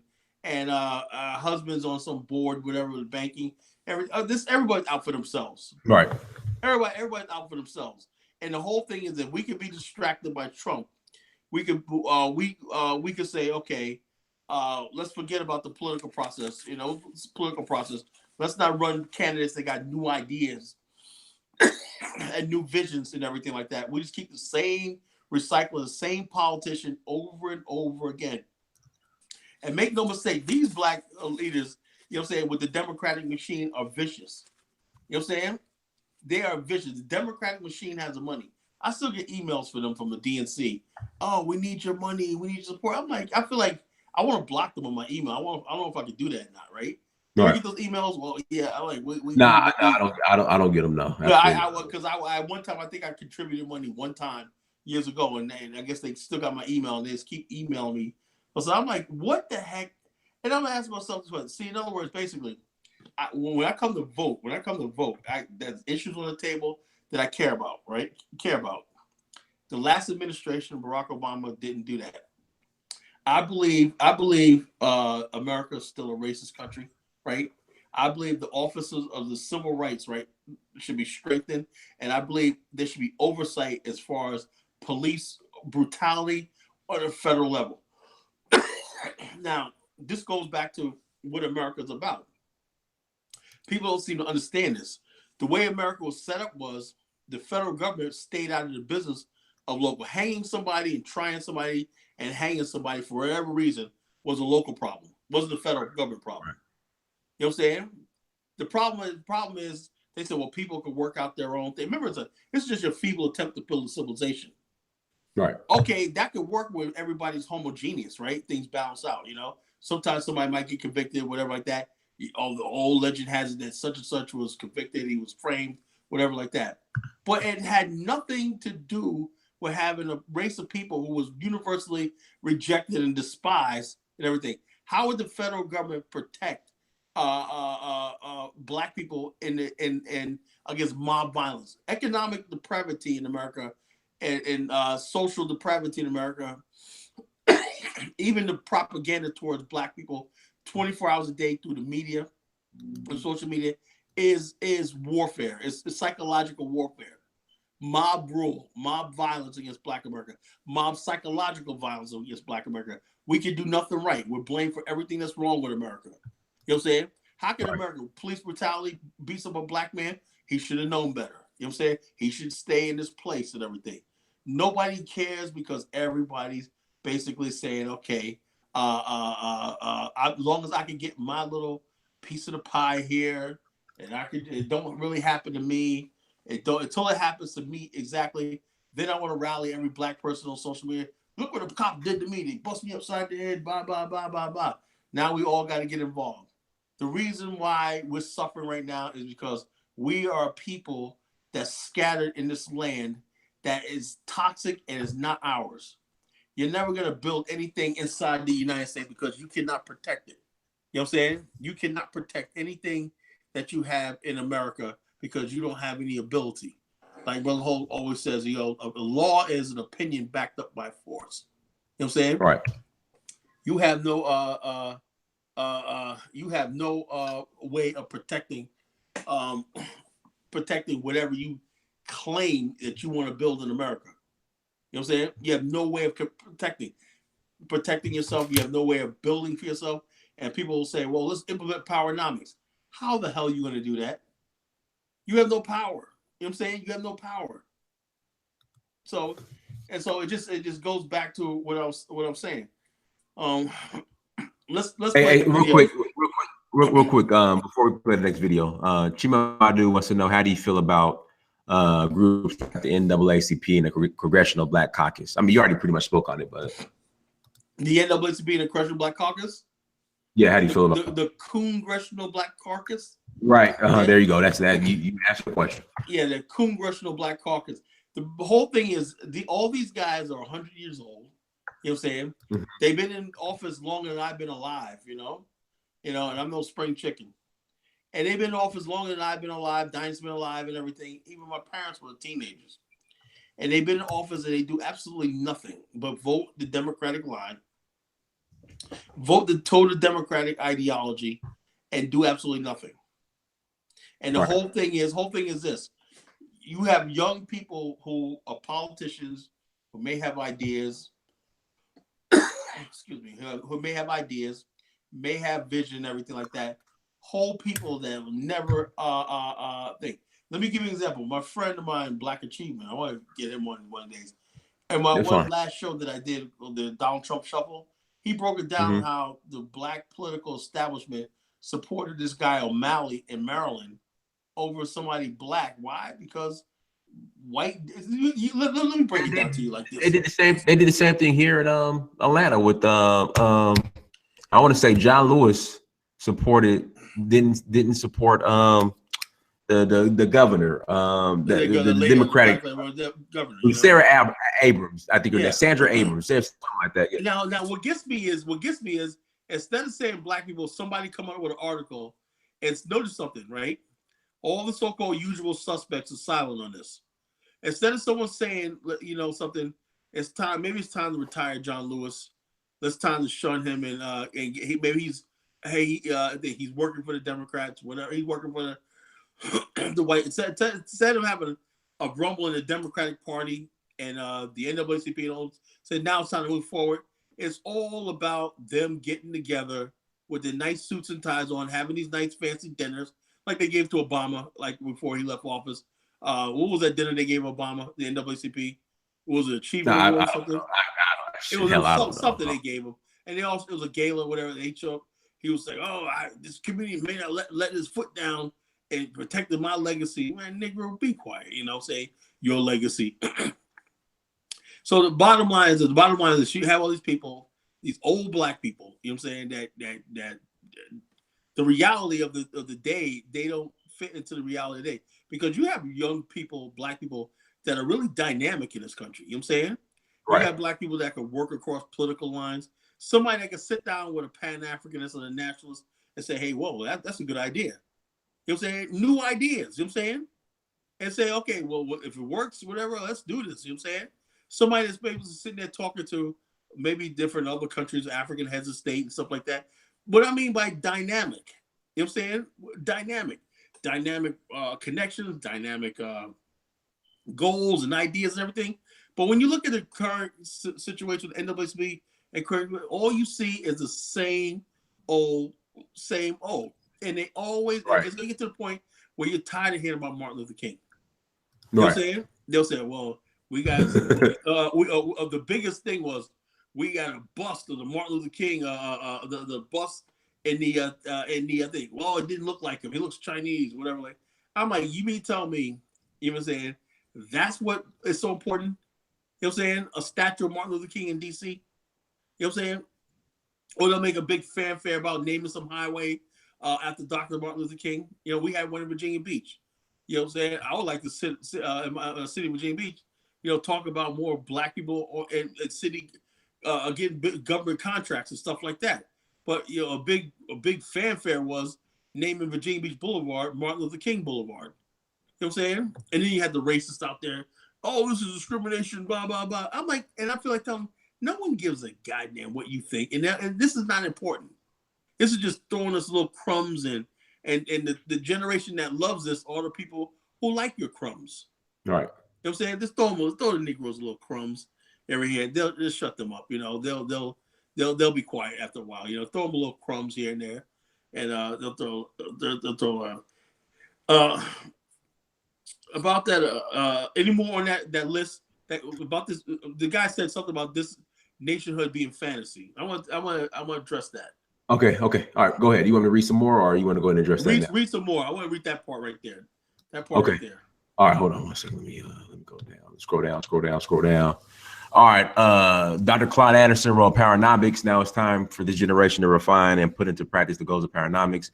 It's time to build the new modern era Black Wall Street and the Black Belt South with a digital and information economy twist to develop organic farming, affordable modern modular home communities with off-the-grid wind, solar, and mini hydroelectric power generation. The development of Africa is the responsibility of African nationals and African expats. Continental Africans and African expats of the modern era are responsible for building safe and prosperous and across the Africa.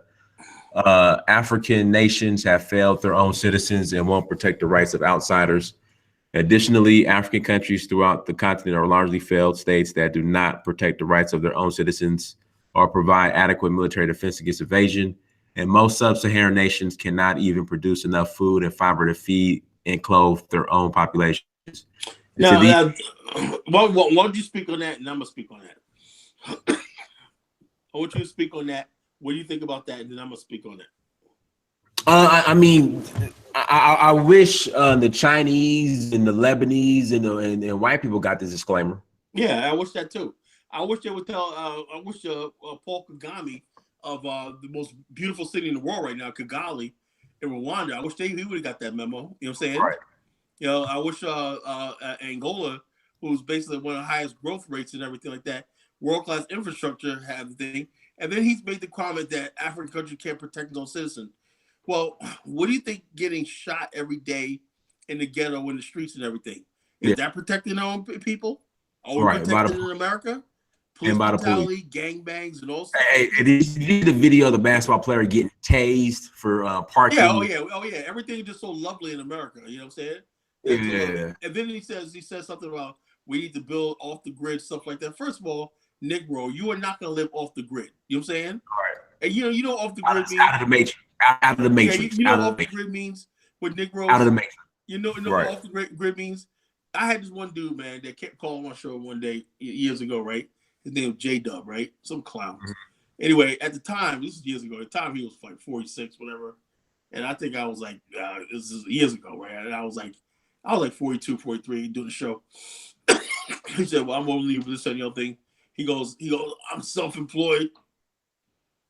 And I live off the grid, right? I said, well, I don't pay taxes. I don't bathe. I don't shave. But basically, you live in your car or shack, whatever. Right. And you got this little portable generator where you live off the grid. A real dusty lifestyle. Go ahead. Real dusty. You're real dusty. So you live off the grid. Negro, please. Anyway, people say, live off the grid, aquaponics, all this stuff like that. Costs money, and it takes government planning. You do not have a government, you don't have a state, whatever like that, and you cannot basically just I'm gonna take a piece of Alabama and just form my own state and be sustainable and whatnot. All this kind of, but that sounds logical, right? Mm-hmm. Other than saying, okay, well, let's go to a particular host country, and let's build from the ground up. Which sounds more logical. Let's see about history. Let's look at history. Africa, we built Liberia, right? Liberia is still standing to this day, despite all those problems. Right. Black Wall Street was burnt to the ground. And when people tell me, let me tell you something about Black Wall Street. When people say, let's rebuild Black Wall Street, first of all, Black Wall Street was an accident in history. It was Indian territory. Oklahoma was Indian territory. And the blacks that lived in Oklahoma were former slaves who got a plethora of abundance of land in Oklahoma. You know what I'm saying? Right. Owned like about a quarter of the land in Oklahoma. They had oil on that land. They farmed. They did all their work, stuff like that. Tulsa was a place where black people congregated and they traded with each other, and the city boomed, right? Because people had their own jobs, they employed themselves, and they went into all kinds of different fields and everything, right? The Indians basically gave the state over to the black people that were slaves, Right. Now, all the time, right, the whole time, there was an influx of white people into Oklahoma. Now, this is just a building block of what I'm talking about, right? You had like 60 years of black people thriving in Oklahoma, right? And whites moving in. They're poor. You know what I'm saying? They got nobody to work for them. They're disorganized, this, that, and the other thing, right? What do you think is going to happen? Black people are prospering, you know what I'm saying, while white people are hungry. Oh, they're coming. They're gonna find every excuse. So by the time like the 1920s rolled around, you had white people in the majority. You know what I'm saying? Planned by the federal government, because they were not gonna let Oklahoma be a black state. You know what I'm saying? So whites in the majority and everything, and all it took was just one incident, and that massacre at Wall Street was not just some accident or some riot. That was a planned extermination and genocide. They were planning that for decades. So you could not basically protect what you built. Oh, yeah. Oh, you did that? Only a fool builds his house on shifting sand. A fool builds his house on shifting sand. A man builds his house on solid ground. America's always going to be shifting sand. Right. So the part where he says, talking to go to Africa is fancy. So no, where he gave a bunch of falsehoods about Africa, right? Right out of something out of Stormfront. You know what I'm saying? Something like all these guys, huh? Something like all these guys really from Stormfront trolls. Yeah, something I wonder if these guys are from Stormfront. So you got to understand, some white supremacists. When we start talking about nation building, they start attacking us too. You say, well, don't you want to get rid of us? No, but you guys can't do this. And like, he's the same white people call you nigga. When you start talking about nationhood, they're like, no. Why you guys talk about that? Right. Why do you care? Like I said, the Batman and Joker. We don't want to continue this stupid relationship with you guys. It's time for us to build. Well, Africans don't like you. You don't like us. Right. Dude, you don't like us. You are enemies. You know what I'm saying? Not that we figure whatever problem we got with Africans, you know what I'm saying, we can work that out. You know what I'm saying? Because we're all black. Once they figure out that we're all one race and everything like that, You know what I'm saying? That's problem solved right there. But the bottom line is we're never gonna assimilate into America at all. Let's play that video. We give people some fun. Let's have some fun. Okay, let's can I ask this one question from a super chatter? Yeah. All right. Well, it's not a it is a question. Sadi Sadiki Sui, thank you for the super chat. I respect Kyla and Holup's vision for nationhood, but what is wrong with assimilation into an existing African culture? Okay, that's a good question. When you say assimilating, right? You say you have to assimilate from a position of strength. Right. You know what I'm saying? Mm-hmm.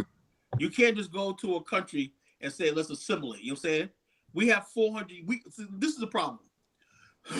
The African American, we have our own inner demons. You know what I'm saying? And sometimes I believe on the continent, this comes out. You know what I'm saying? Where African Americans will go over to Africa and we superimpose ourselves on the continent. Africans don't see color and race the way we do. Right. You know what I'm saying? We'll see Africans, like I see this one video where you got all these African children fawning over a little blonde girl's hair. You know what I'm saying? And they'll say, oh, that yellow hair is so beautiful. And we're like, whoa, wait a minute. You know, you're African. And they look at you like, well, what's the big deal? Why are you guys always talking about color and race? We're 400 years of conditioning and being brutalized because you're black. You know what I'm saying? Right, but for some reason, Africans, they overlook that. Like, right. So therefore, black, when you talk about assimilating, you know what assimilating means? To assume. Right. You forget who you are. We cannot forget who we are. You know what I'm saying? Now, you could have a situation where you have a state, a nation, a homeland of your own, right? And you could fuse African culture. You know what I'm saying? When you talk about assimilating, you know what I'm saying? That means that the culture you assimilate to is a massive culture. You know what I'm saying? You can't assimilate to a culture that you think is inferior to you or doesn't accommodate you. You know what I'm saying? Right. You know, when people came to America, one thing what made America good for white Europeans was all you had to do was be white and Western. And you can assimilate into America. A Chinese can't assimilate into a Japanese culture. You know what I'm saying? Because he has his own history, right. His own land, his own heritage. You know what I'm saying? African Americans have their own history, their own culture. We have our own culture, our own land, our own way of doing things. And not only that, that's going to permit the government that governs us is going to reflect that. You know what I'm saying? In our value system. Are we supposed to go to Nigeria and become part of the British Commonwealth? Are we supposed to go to Ghana and be part of the British Commonwealth? Are we supposed to go to a French-speaking country and just become black Frenchmen? No. So therefore, wouldn't it be better if we had a situation where we are the majority, right? And we could say, you know something?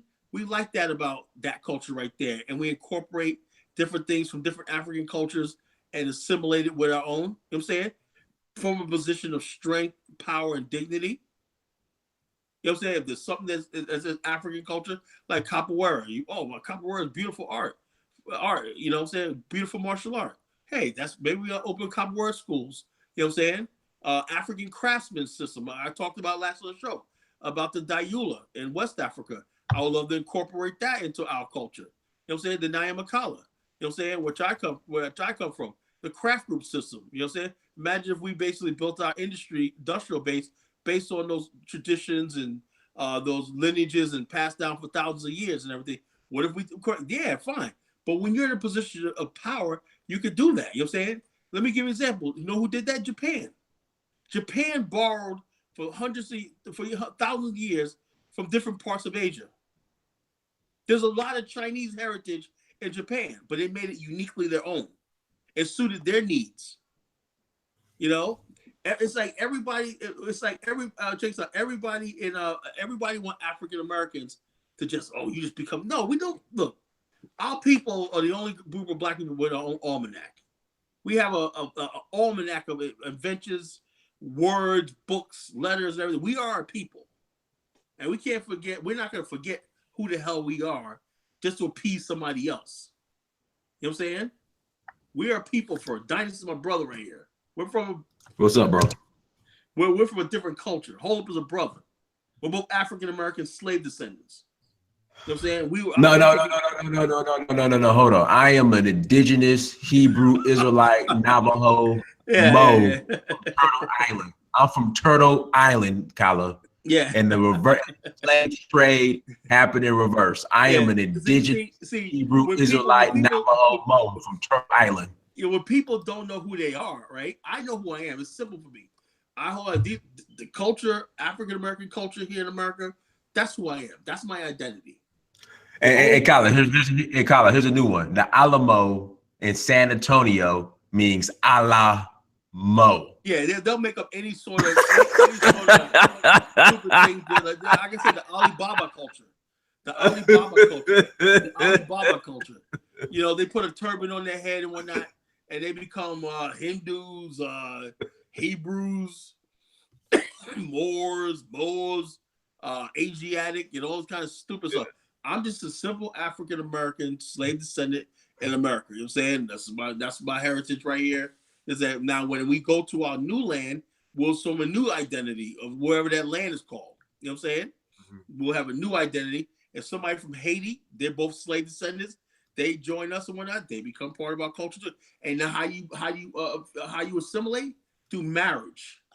You know what I'm saying? Through cultural cohesion. You know what I'm saying? Through intermarriage, through business transactions, through business dealings, through just togetherness. You know what I'm saying?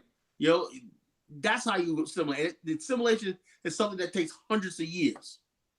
You know what I'm saying? You don't just basically go and say, oh, I'm just going to assimilate into the culture. It don't work like that. Because the bottom line, when it comes down to power, you know what I'm saying? Let me give you an example. You have people that live in Nigeria. You have 3 big tribes in Nigeria: Igbo, Hausa, Yoruba, right? They dominate all the politics in the country, even though they may not be the most sophisticated of the tribes, but they make up all the numbers. Now, when you say, would you tell somebody living in an Igbo dominated area just assimilate? No, because the only defense he has is his identity. The people that's in power are always going to make sure their own kind is up on top. So if you expect, if Africans protect their own tribe, their own ethnic group, and everything, why shouldn't African Americans? Right. So in other words, we should not govern ourselves, rule ourselves, and pass our own laws. We have different customs than Africans do. You know what I'm saying? We have different things. We have things that we don't tolerate. We're never going to tolerate as far as Africa. There's things that Africans do, that Africans will never tolerate. So therefore, yeah, understand and respect differences. You know what I'm saying? We've been off the continent 40 years. The culture in African American culture is African, but it's a different experience. You know what I'm saying? So therefore, this nation that we want to build is, like I said, we're the only group of we're the only Black people that ever built a nation in modern world. Facts. You know what I'm saying? Facts. The only group of Black people that ever built a nation, Liberia. You know what I'm saying? From the top to the bottom, it was never colonized. You know, every last single African country fell to colonialism and protectorate status. Liberia never became a colony. You know what I'm saying? And to this day, 2018, we're still the only group of people that's capable culturally and capable of building a nation. You know, and so therefore, now as far as like a host country, do I want to be completely independent? No, I want to be part of a host country. But the bottom line is we want to be able to govern, if you don't like the word govern, administer ourselves. You know what I'm saying? Administer ourselves. Our people, we're going to be responsible for our own people, providing for our own people, protecting our women and children. You know what I'm saying? We don't want other groups of people protecting our women. You know what I'm saying? That's not gonna happen. You know, that's not gonna happen. You wanna play which video? The Moish video? Yeah, the Moish video. It's so fun. Hold on 1 second. Okay, I'm gonna play that right now. Now, this is your Moorish people who are talking about they have sovereign citizenship rights. Many of them are riding around America with fake license plates. Talk about this is the indigenous land and all this kind of stuff. This can happen to you if you go down this route. Let me pull it up real quick. And I didn't say Igbos control politics in Nigeria. I said they control politics in their region. I know about the eastern region of Nigeria. So like Igbos are very powerful. Wherever they're the dominant, they control. I didn't say all of Nigeria. You know? So don't put words in my mouth. All right, so let me pull it up real quick. All right, where's this video at? What's the video at? Let's see here. I think it's this one right here. Hold on one second. No, the U.S. government did not help found Liberia. Basically, the only thing the U.S. government did was provided the initial protection from to get over there because the slave trade was still going on and dump people on the coast. The people themselves, the black people from America, already had communities over here that they duplicated. You know what I'm saying? Matter of fact, more than any other group of people in America, African Americans during slavery were probably more successful. You know, they didn't have any government handouts. They don't know nothing, no government land grants, none of that stuff like that. But we still was able to build communities that white people were envious of. All right, let me play the video real quick. Let me share the screen. Give me a second. All right, this is about to be funny.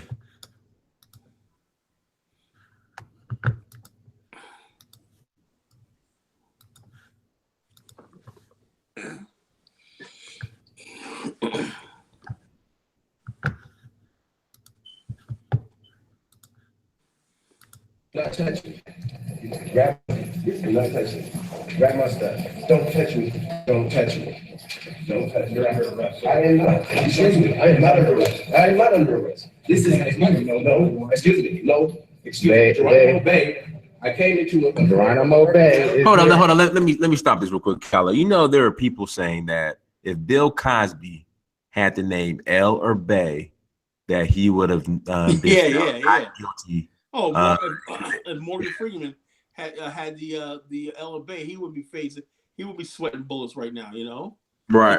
Ella Bay on your thing and get those papers, those sovereign papers. You don't have to worry. Sovereign papers, correction status, or whatever the hell you call it. Cool. All right, here we go. On behalf of the Murphy matter. And we came to a special appearance on the Murphy matter.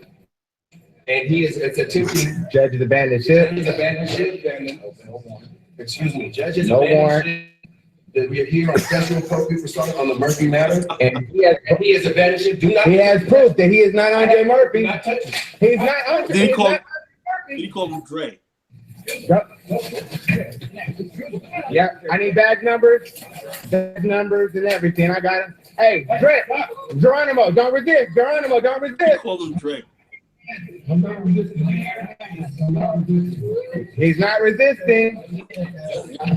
It's not your property to touch, and I can definitely videotape. Choke move. You're choking him. Choking him. Which officer? Which policy enforcer? Don't touch me. Y'all have your badge. I will have your badge. Army, I'm able to record it. It's being recorded. Anybody touch me? I'm a private American national. I'm a private American. What's a private American? I have no idea, man. They call them Moorish Americans. Private American. God. On my property. This courtroom is on my property. This courtroom is on my property. I tell you, look, man. That's why I said I had to show the video because no one would believe what I'm saying. We're dealing with nuts and whatnot, you know. And this is the opposition to us. You know what I'm saying? This is the opposition. Well, the Moors and blah, blah, blah. People, you know, let me say something, right? All this stuff was formed in prisons, you know, out of criminality. All of it. Hold on, Colin, let me stop you right there. The majority of this stuff comes from the prison system. Con men. You know what I'm saying? They come from the prison system. They know how to con people, lie, cheat. They have alternate reality. That's a criminal mind. You know what I'm saying? A criminal mind has an alternate set of reality. You know what I'm saying? A criminal all day, he'll sit there and he'll be a killer, murderer, robbing, selling drugs, everything. But all day he'll sit there and they're not stupid. They'll sit there and say, well, technically the government's a criminal enterprise. You know what I'm saying? You know what I'm saying? And you know what I'm talking about, Dynas, you know? They'll be sitting there saying stuff like that all day. The government's technically a criminal enterprise. You know what I'm saying? The crime, blah, blah, blah, blah. They'll keep telling themselves all these Oh, they said everybody, hold up. You said everybody better have a silver bond. Yeah. It just crazy. Hold on, I gotta play this coming up. Hold on. Sovereign Citizens Exposed compilation part 22. Oh, part yeah, 22. Okay, we can't watch this whole thing, but I can tell this is gonna go south real quick. Hold on. Oh yeah, you watch it. Hey, I gotta run to the restroom. Play a little bit and I'll be right back. All right, everybody. We're gonna watch the Moes. The Moes at work. The court represent me. You don't have any power of attorney for me, and I'm not part of your society, so you cannot represent me, and we do not share nationalities. Okay, now for the record, I need the nationality of every agent in here, and I need the name and information because I'm suing everybody. Mr. Kramer. Everybody. So I need everybody's name and your position. Starting with you, sir. Who was calling out from the audience? I was, man. No, you were not. Who was? No, do not hand anything over. Nothing. The audience, please do not call out what court is in session, or the officer will ask you to leave.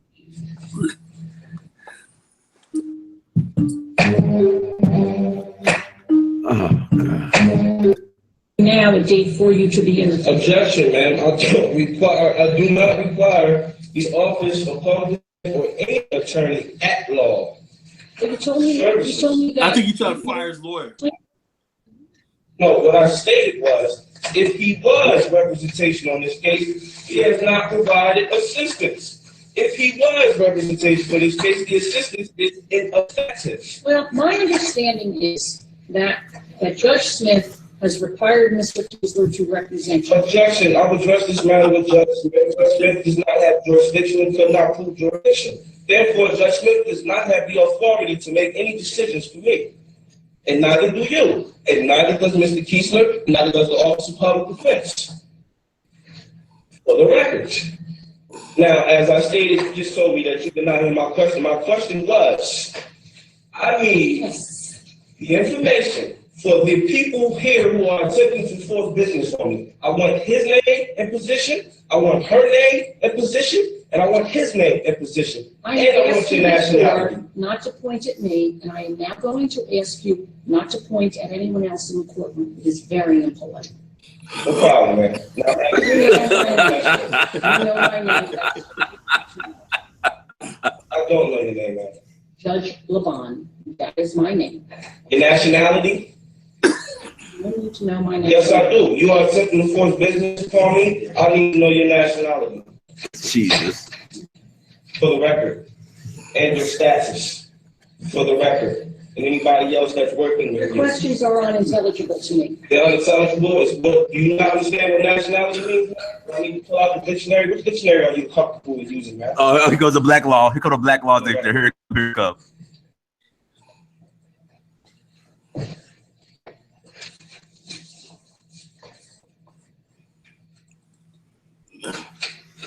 This just shows you the depth how we've fallen. You know what I'm saying? We've fallen in America. We've fallen. I'm sorry. Noble Amir KCL. 08-07-0727 and indictment 08-04-0441. Objection, ma'am. Could you state for the record who those indictments are addressed to? Well, stating who you were giving to. Objection. Wait, no. I am handing the papers. She needs to state for the record. I am handing the papers to Noble Amir KCL. I need to know who's on it, ma'am. It doesn't matter who's on it. Yes, it does. Copies of papers. I need to know who's addressed to. Read it. If it's not addressed to me, read it. You've not read my notarized affidavits. Read it. You've not read my notarized affidavits. Well, this is what I'm going to do. I'm going to give this matter another date. Mr. Kiesler, you can make whatever application you want. Noble in your KCL, you can make whatever application you want. Hopefully, in the meantime, we will hear from the federal court with regard to the removal application. I'm going to just state for the record that your application to do any further proceedings are denied because you have not proved jurisdiction, neither has the prosecution who was here and present. Prosecution, you proved the claim for the record? Your Honor, would any motion by our office be heard on the next date, or would you set a separate? No, it will be heard on the next date. Thank you. For the record, applicant will proceed to set any hearings is denied. It's not proven jurisdiction.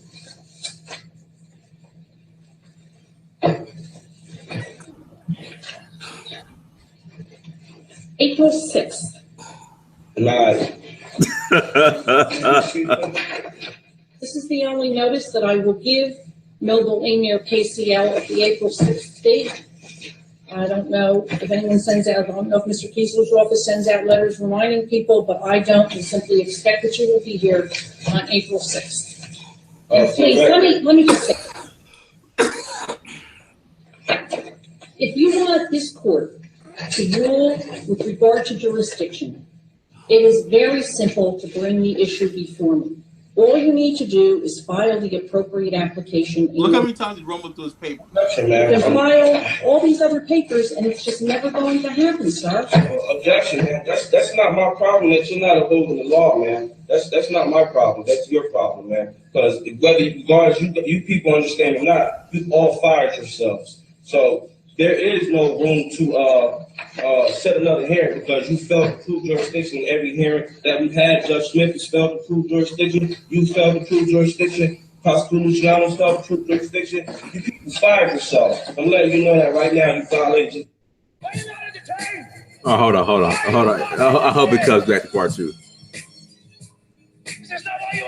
All right, we're not gonna watch too much longer. But so, okay, are they back? Is this the same one? Same people? Oh no, I'm serious.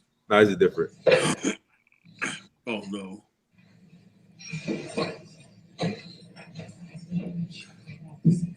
Okay, that'd be great. All right, sir, you've had an opportunity to consult. Yes, ma'am. Just for the record, I'm a Moorish American Aboriginal Indigenous man. Hold on, I'm going to write. Aboriginal Indigenous man. We're talking today. Moorish American, Aboriginal, Indigenous, sovereign man. Okay? And as far as jurisdiction, according to case law, federal Supreme Court statutes, there's no discretion to ignore lack of jurisdiction. See, Sir, I'm going to interrupt you because I'm going to repeat once again. We haven't even gotten to the issue of jurisdiction yet. The issue is whether you are going to appear in this courtroom with an attorney or without an attorney. Simply that small issue. I understand. After we decide that issue, we will then move on to the issue of whether this court has jurisdiction over you, whether the charges are against you, all of those things. But today, I just must say, man, to add on to what you're saying, jurisdiction, for the record, can be challenged at any time. See Lantana versus Hopper. I'm raising jurisdiction now, man, asserting my constitutional right. Jurisdiction hasn't been proven. I haven't even had a rebuttal from the prosecutor, man. There hasn't even been a rebuttal. The judge is not supposed to be an arbitrator. I haven't had a rebuttal once from the prosecutor. I can assure you I am not an arbitrator. Understand.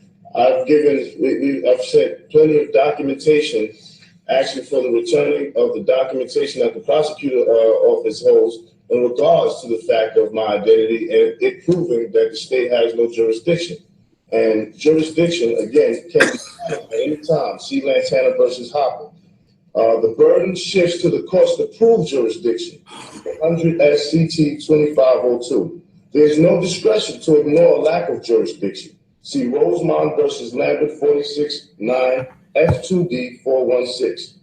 But there are people that believe that this is the state of New Jersey. Belief is not reason and facts, man. So because the state of New Jersey gives out authentication documentation on West State, the United States Constitution, asking us to leave the room, man. I'm not asking you to leave the room at all. I'm asking people who are speaking with the proceedings. You asked me, am I going to proceed with attorneys? This is my society. And my greatest society exists beyond these walls. They have power of attorney, a written agreement, contractually. That's a constitutional right for us to be able to enter. What do you want them to do? Who is it actually that holds the power of attorney? My entire council. This is my council. And what do you want them to do? In this courtroom according to constitutional law. No. Tell me the actions that you want them to take. in this courtroom today? Counsel, I want my society members. Sitting next to you? Yes, counseling me. That is not going to happen, sir. Well, that is When you improper need and to illegal, man. It is not. According to When you need to Canada, consult with them, you simply tell me. You can step outside. We have a private conference room on the left-hand side. You can consult with them there. According They to are the not Code going of to sit at the Judicial council Council. table with you. according to the Code of Judicial. Yeah, he's thinking this is Jersey, not the South. Article 3. There are a lot of things that aren't stipulated in Article 3, including the fact that you and I need to consult with one another. We need to be polite to one another. Absolutely, That's not ma'am. there. Absolutely. So there are a lot of things that aren't there. I'm being polite as possible, ma'am. I'm not suggesting otherwise. Okay, and just to add for the record, once more. Is this all for the record? Yes, it's Okay, all for then the you let record. me know when you're finished putting it on the record, and then you and I will. Yo, I'm gonna address something this guy Wave Catcher said. Hold on. Jurisdiction can be changed. I want to see some. If you are a Moorish American, Aboriginal, Indigenous, sovereign man, whatever you are, be quiet in my courtroom. Let's do this with people talking in the audience. All right, go ahead, Colin. Oh, so somebody named Wave Catcher said these white people killed millions of blacks for her to be in a position of power. Regardless of how they got in power, they are in power, fool. You know what I'm saying? That's the one thing people always say, they stole the land. The bottom line is this. She's in the courtroom. She's a judge. She has the power to send you to jail. The police have the power to arrest you. You know what I'm saying? There's not a damn thing you can do about it because you have no power. This guy is a freaking clown. She's not looking at those that. This guy's making a fool out of himself. I'm sick of people every time somebody black makes a fool out of himself. We gotta feel like we feel obliged. We gotta defend him. Is that what clowning this dude right here? Oh, get used to it. Because, dude, we're going to clown so many people out off the scene. It ain't funny. Am I right, Dinus? Of course. You know what I'm saying? It's time to clown these dudes and get them out of here. You know what I'm saying? Because they're dangerous. If you rocking with the Moors and Hebrew, you are not rocking with Dinus, the College Genesis, the BAIO, and everything like that. You want to be down with people that's doing something and stuff like that. Just wait and see. You know, just wait and see. You know, we're going in this direction because our goals are achievable. These guys are fools. They're never going to achieve what they're saying. You're never going to get white people just to get up one day and just This is what their claim is going to happen. One day, all the Moes whose last name are A or B, L or Bay, they're just going to show up. I don't know, walk outside, walk to the White House, and they're just going to say, "Hey, Ellen Bay, the land is now yours." Yeah. Here you go. Here's the go. keys. Here's the keys. Here's the you know land. yeah, all that So sorry. infrastructure. Yeah, here you go. You know, after we built it all up at the water tower right there, that's yours. You can put your graffiti on it. You know It's all yours. It's all yours. All the sewer system not even paid for yet. We got 10 years to finish paying off this bond for the water treatment plant and everything. We got 10 more years, but we'll go ahead and waive that. Yeah. Go ahead, it's yours. You know what I'm saying? You can have all this. You know what I'm saying? Go right ahead. The farms, the factories, industries, the tolls that's collected on the highways and everything, the electrical power plants, you go ahead and run that. That's all yours. You know what I'm saying? You know what I'm saying? Because we're just white folks. We're just gonna give you all this stuff because you are what's called a Moorish, indigenous, Aboriginal American. You know what I'm saying? So this, like I said, and your name is Bay or Ella Bay. You know what I'm saying? You know what I'm saying? So your name is Ella Bay. And you're Moorish, Aboriginal American, and everything like that. So this country, this continent is yours. You know what I'm saying? It's all yours. So this is what I'm talking about. This is what passes for people. When people come to me and say, "Well, I talk to the Moors," as soon as somebody tell me that, when I'm on my radio show, and when somebody said, "Well, I'm a Moor," I'd hang up on them. Right. You know, because I don't want to hear the clownery because I can't give legitimacy to any of this crap. You know what I'm saying? Right. You know, the bottom line is if you give legitimacy to something, that's a reflection on you. Right. You know what I'm saying? I started looking at you side-eyed. Like, do you understand? After listening to the show, it's obvious these dudes are crazy. Correct. Yo, this stuff comes from prison. And I remember there was this one case, right? I don't know if you remember this, right? Where this dude was like suing Moors. He was like I don't know, he was an attorney for the Moors, whatever. Somebody that basically was taking their money, and these guys were in jail, right? Right. And they would have right all these things about the state don't have a right to arrest you and stuff like that. But we did a show on this, right? And then one dude just came out and said, "Yo, look, man, a lot of dudes, man, they fall into despair because they realized that they spent the money, they went in and did all this research and everything that they ain't getting out. You know what I'm saying? They thought they could write this letter, show this, that, the other thing, and they got people out there telling them, send me this money right here, and I'll get the documentation up for you or whatnot, and you know, you'll be out of here. And it still don't happen. But why? Because the reality is when they close them doors, or the prison bars, then you see reality. You know what I'm saying? Like that one sister in Tennessee. I don't know if you remember this case, right? There was like she went and said, look, she claimed here we go. Your girl, what's her name that got shot? Gaines. Corey Gaines, yeah. Got her baby shot. Yeah, the baby lived, you know. Oh, the baby. Well, I know the baby lived, but you know she got shot. She was like, well, I know the government don't have no authority. She got caught up in this nonsense. Young pretty girl got caught up in this freaking nonsense. You know, when people getting on the internet telling them they don't have to obey the law and it's the government sovereign and whatever like that, bye. And there's one chick out in older chick out in Tennessee went and occupied a house, a mansion, right? And they got her for grand theft in the millions. You know what I'm saying? Well, that's my. Then when she was being sentenced to like 15 years, whatever, she was still saying, well, that was my right to the property or whatnot. I claim this as a Moorish, indigenous, whatever like that. You know, and you got people that are mentally ill getting caught up in this nonsense. And it really comes from the people really want to justify taking what's not theirs. You know what I'm saying? Under the thing, or a white man, it doesn't matter like that. You can look at history, whatever like that. The bottom line is possession is 9/10 of the law. You know what I'm saying? You live on a constituted republic. You know what I'm saying? America's a republic. This is what it is.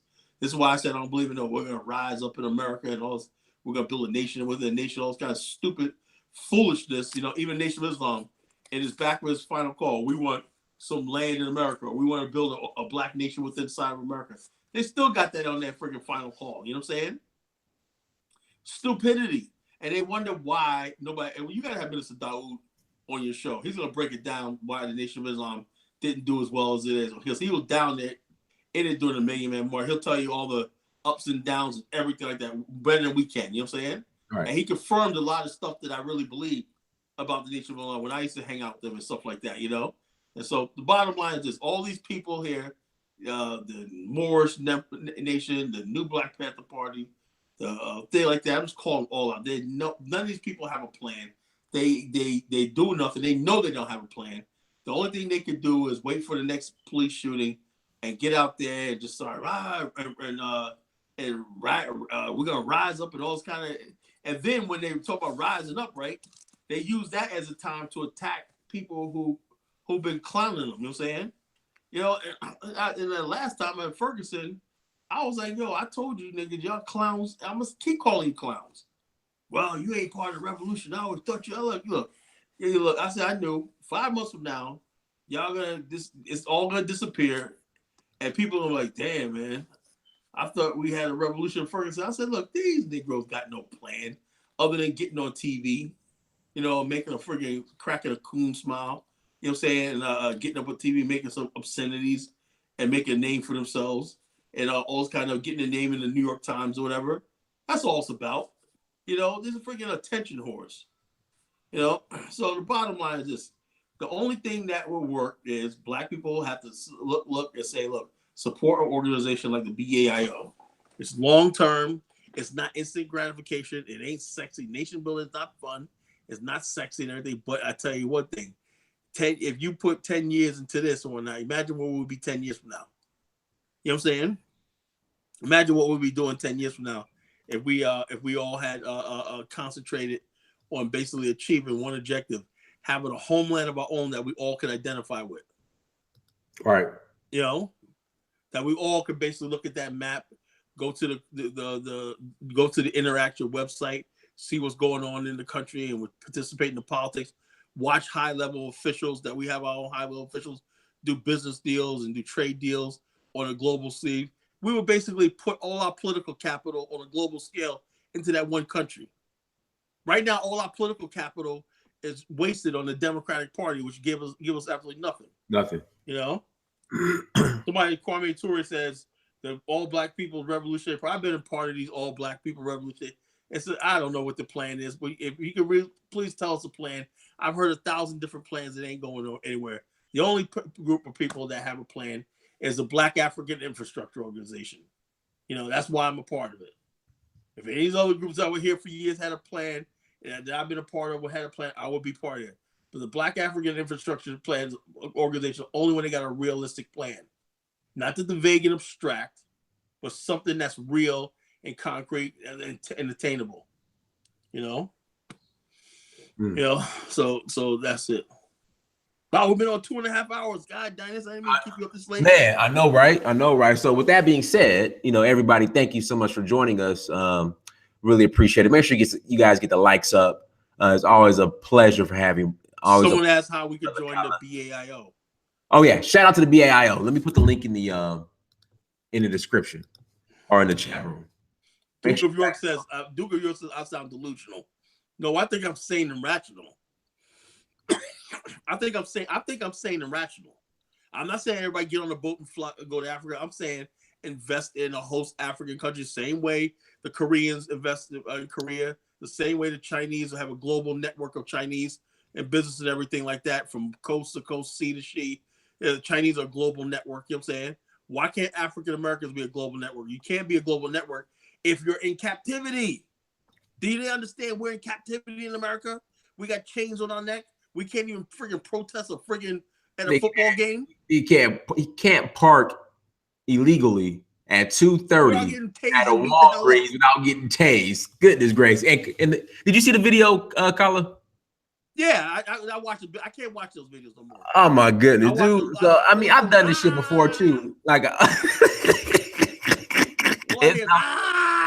all I need to hear. You don't have to do this. And it comes in, stop resistance. You got my hands. I'm handcuffed. That's just not funny, bro. You know what I'm saying? I'm scared to go out of my house, man. I told you I got pulled over last week, right? Me and Holub did a show, right? And Holub was like, I should go out. Should I go out? I told you, I was hungry. It was like 2:00 in the morning. Someone said, man, just go to bed. I'm like, God, I can't go to bed on empty stomach.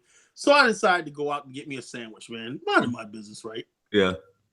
And come back with the cop, speeded up, bypass this guy that was speeding and whatnot, pull me over. Basically, where you going? Any drugs, guns? Are you drunk? No. Where you live? I live right here in these condos right here. Well, you know, this, that, thing. You live there? Yeah, I live here, man. He'll say, where you coming from? I said, I'm coming from the Wawa. Oh, no, I didn't see you. I said, look, I drove right by you. I was at the Wawa. I thought he had I got you. You know what I'm saying? I see, he goes, I was at the Wawa. He had his look on his face like, I got him. So where we at? I said, no. I said, you were at 7-Eleven. I was coming from Wawa. I drove right by you. You know, said, oh, okay. I said, half of your license plate is out. The light that shine your lights with half of it's out. I said, you sped up at 100 miles an hour to tell me that. You know what I'm saying? Mm-hmm. And so when a cop pulls me over, I just hand him my my license and all that. I don't go through a why you pull. Do you know? But I said I really don't care why you pulled me over. Here's my license. You know what I'm saying? You know what I'm saying? I'm hungry. I want to eat. Whatever you gotta do. Well, I pull you over because of that. I said, all right, give me my ticket. He didn't write me a ticket. He said, well, just get that fixed.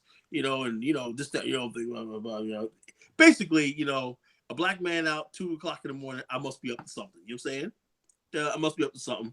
So blah. I went inside. It's an easy case. I could have got there. Man, what the fuck you pulled me over for or whatnot, Mm-hmm. And then I probably wouldn't be doing a show tonight, man. I'd probably be in the hospital with a split. Because you would have got tased. You saw the video, the body cam on the cop. Yeah. I'm not doing nothing, Mr. Officer. Stop resisting, Keller.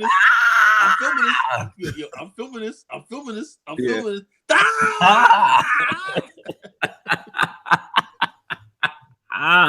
God damn. That's how somebody said, somebody's Duke said, do you smoke weed? I don't smoke weed. I don't know if you're referring that to me. I don't smoke weed. I don't do drugs. I don't smoke weed. Anybody knows that about me? You know what I'm saying? Like that. Duke of York is starting to sound like a troll. You know what I'm saying? Since I made my argument, we've been making an argument. We've been kicking them in the head for the last couple of days. Holub show, now my show.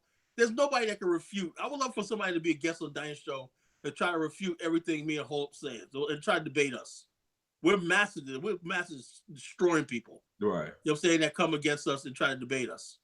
Because we know that we're not asking nobody to give up nothing that you are. if you could be sitting in your house and whatnot, one day you're gonna be sitting there at your house, sipping champagne, and you say, you know something, what's going on in the Afghanistan? Oh, let me log on my laptop. Oh man, the futures in mangoes is going up. Let me put some money over here. My 401k. Let me go invest in this new company that's trying to start up. Boom.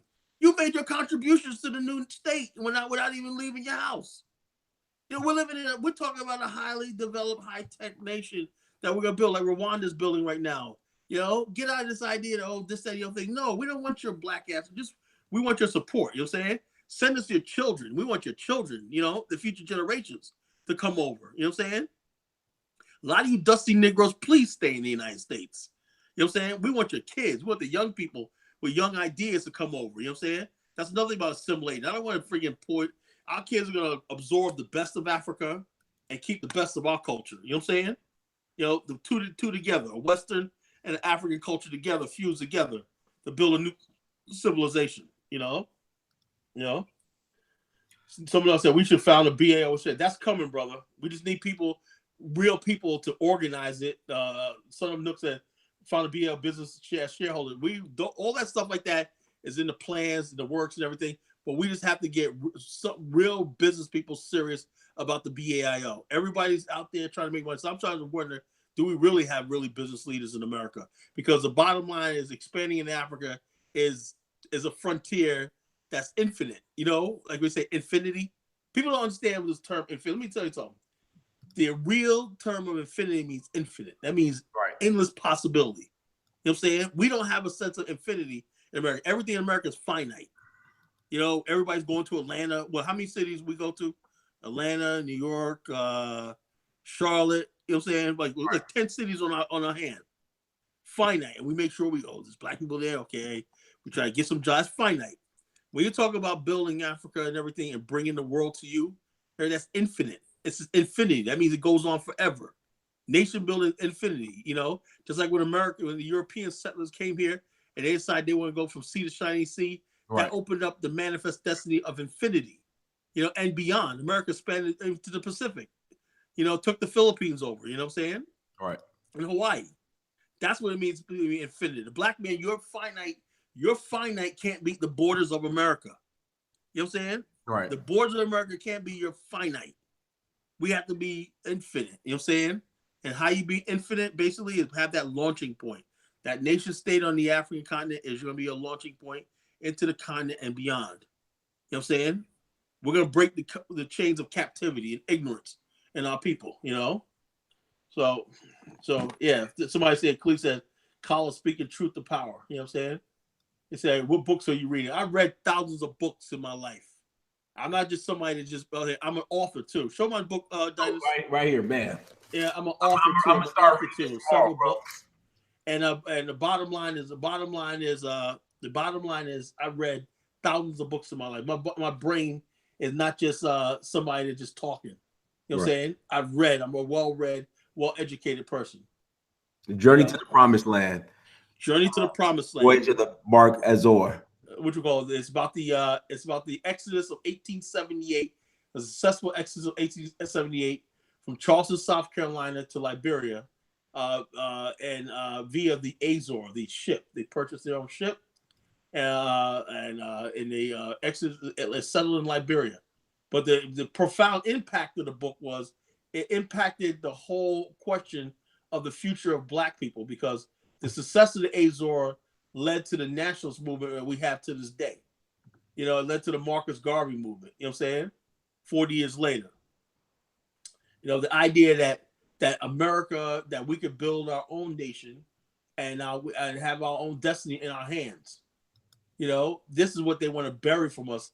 The race traders, the sellouts, the boule who want to keep us in America and stuff like this. All they want to do is make sure that we have no other options. If you have no other option, you're going to submit to police brutality. Right. Do you think if we had a nation of our own, we sit there and take this crap in America? Don't you understand? Even if you don't go to this nation, wouldn't you want to have a second just in case? Absolutely. You know what I'm saying? You're done this. You know what I'm talking about, right? A backup plan. Of course. Black people don't want no backup plan. Even if you don't go and say, look, something, I may not go there. This ain't nothing. I'm happy with my life, but just in case, man, those brothers could build a state over there. That's what everybody else in America has, except for us. Now the Indians at least have reservations they can go to. Right. And everybody has to have they're struggling. They're struggling, and it's worse on the reservations though.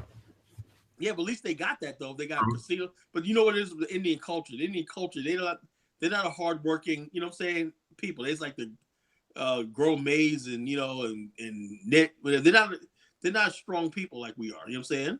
Mm-hmm. You know what I'm saying? They don't cultivate the land. They don't believe in abusing the land. You know. Right.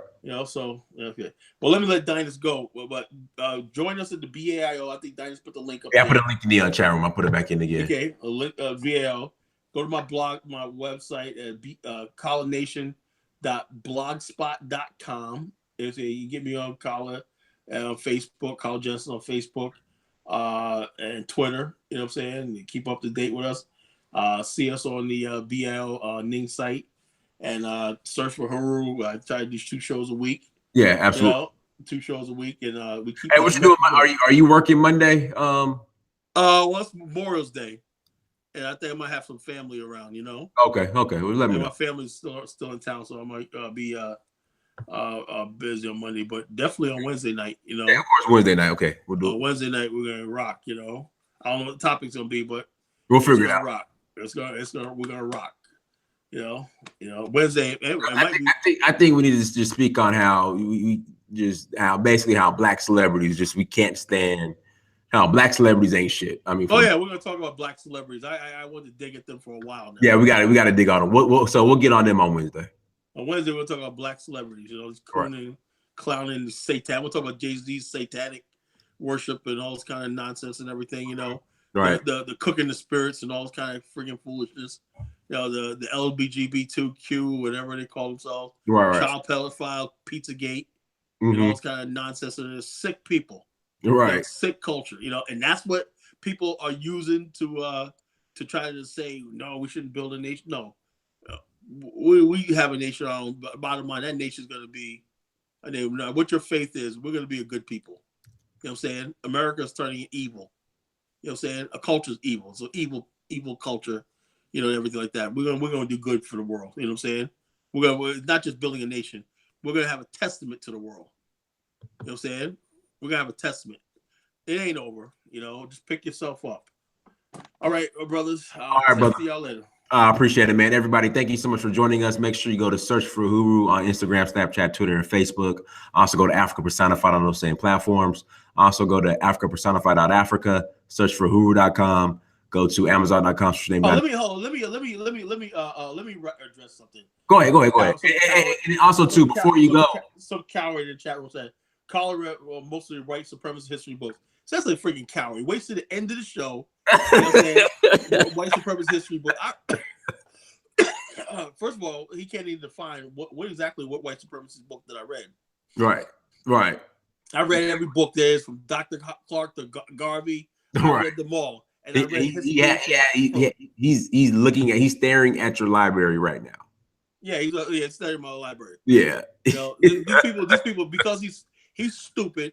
He can never get on the show. I bet you if you invite him on the show, he couldn't talk for more than 10 minutes without making himself sound stupid and incoherent. So because he can't articulate anything, he want to take cheap shots. You know what I'm saying? Take cheap shots. This, that, other thing. The bottom line is Collar Genesis is a nationalist. Everybody knows that. You know what I'm saying? I love my race. I love my people and whatnot, and I do believe my people are going to rise above this. You know what I'm saying? So who the hell are you? You know what I'm saying? Authored by 4 former masters. Shut the hell up. You know what I'm saying? Authored by your former masters. So in other words, if you have a book on algebra, you have a book on trigonometry. It's a book of white supremacy. It's written by a freaking white person. You know you got an algebra book? Oh, that you study white supremacy. This is dumb. This is get him out of here, man. This is dumb. Oh, you got a book. Hey, you have a book on like I said, these are the type of Negroes who don't like reading supremacy. Who don't like reading whatsoever. He probably never read a book in his life. Yeah. That book, oh my God, a book, man. Oh, just got a book on architecture. Oh, you're a white supremacist, Calla, because you read a book on architecture. Yeah, gee, like I said, people like that. Who is it? Hoying K. You know what I'm saying? Yeah. A fucking clown, man. Please. These having people that have somebody else make a statement like that have no education. You know what I'm saying? When you read and you read a lot, just read anything, right? You're let me tell you something. The reason why I wrote this novel, right? When you read my novel, first of all, become a writer. Write a novel like the one I did, right? One of the things I did in the novel, but some of the critics said I did too much, was I gave almost too much information. You know what I'm saying?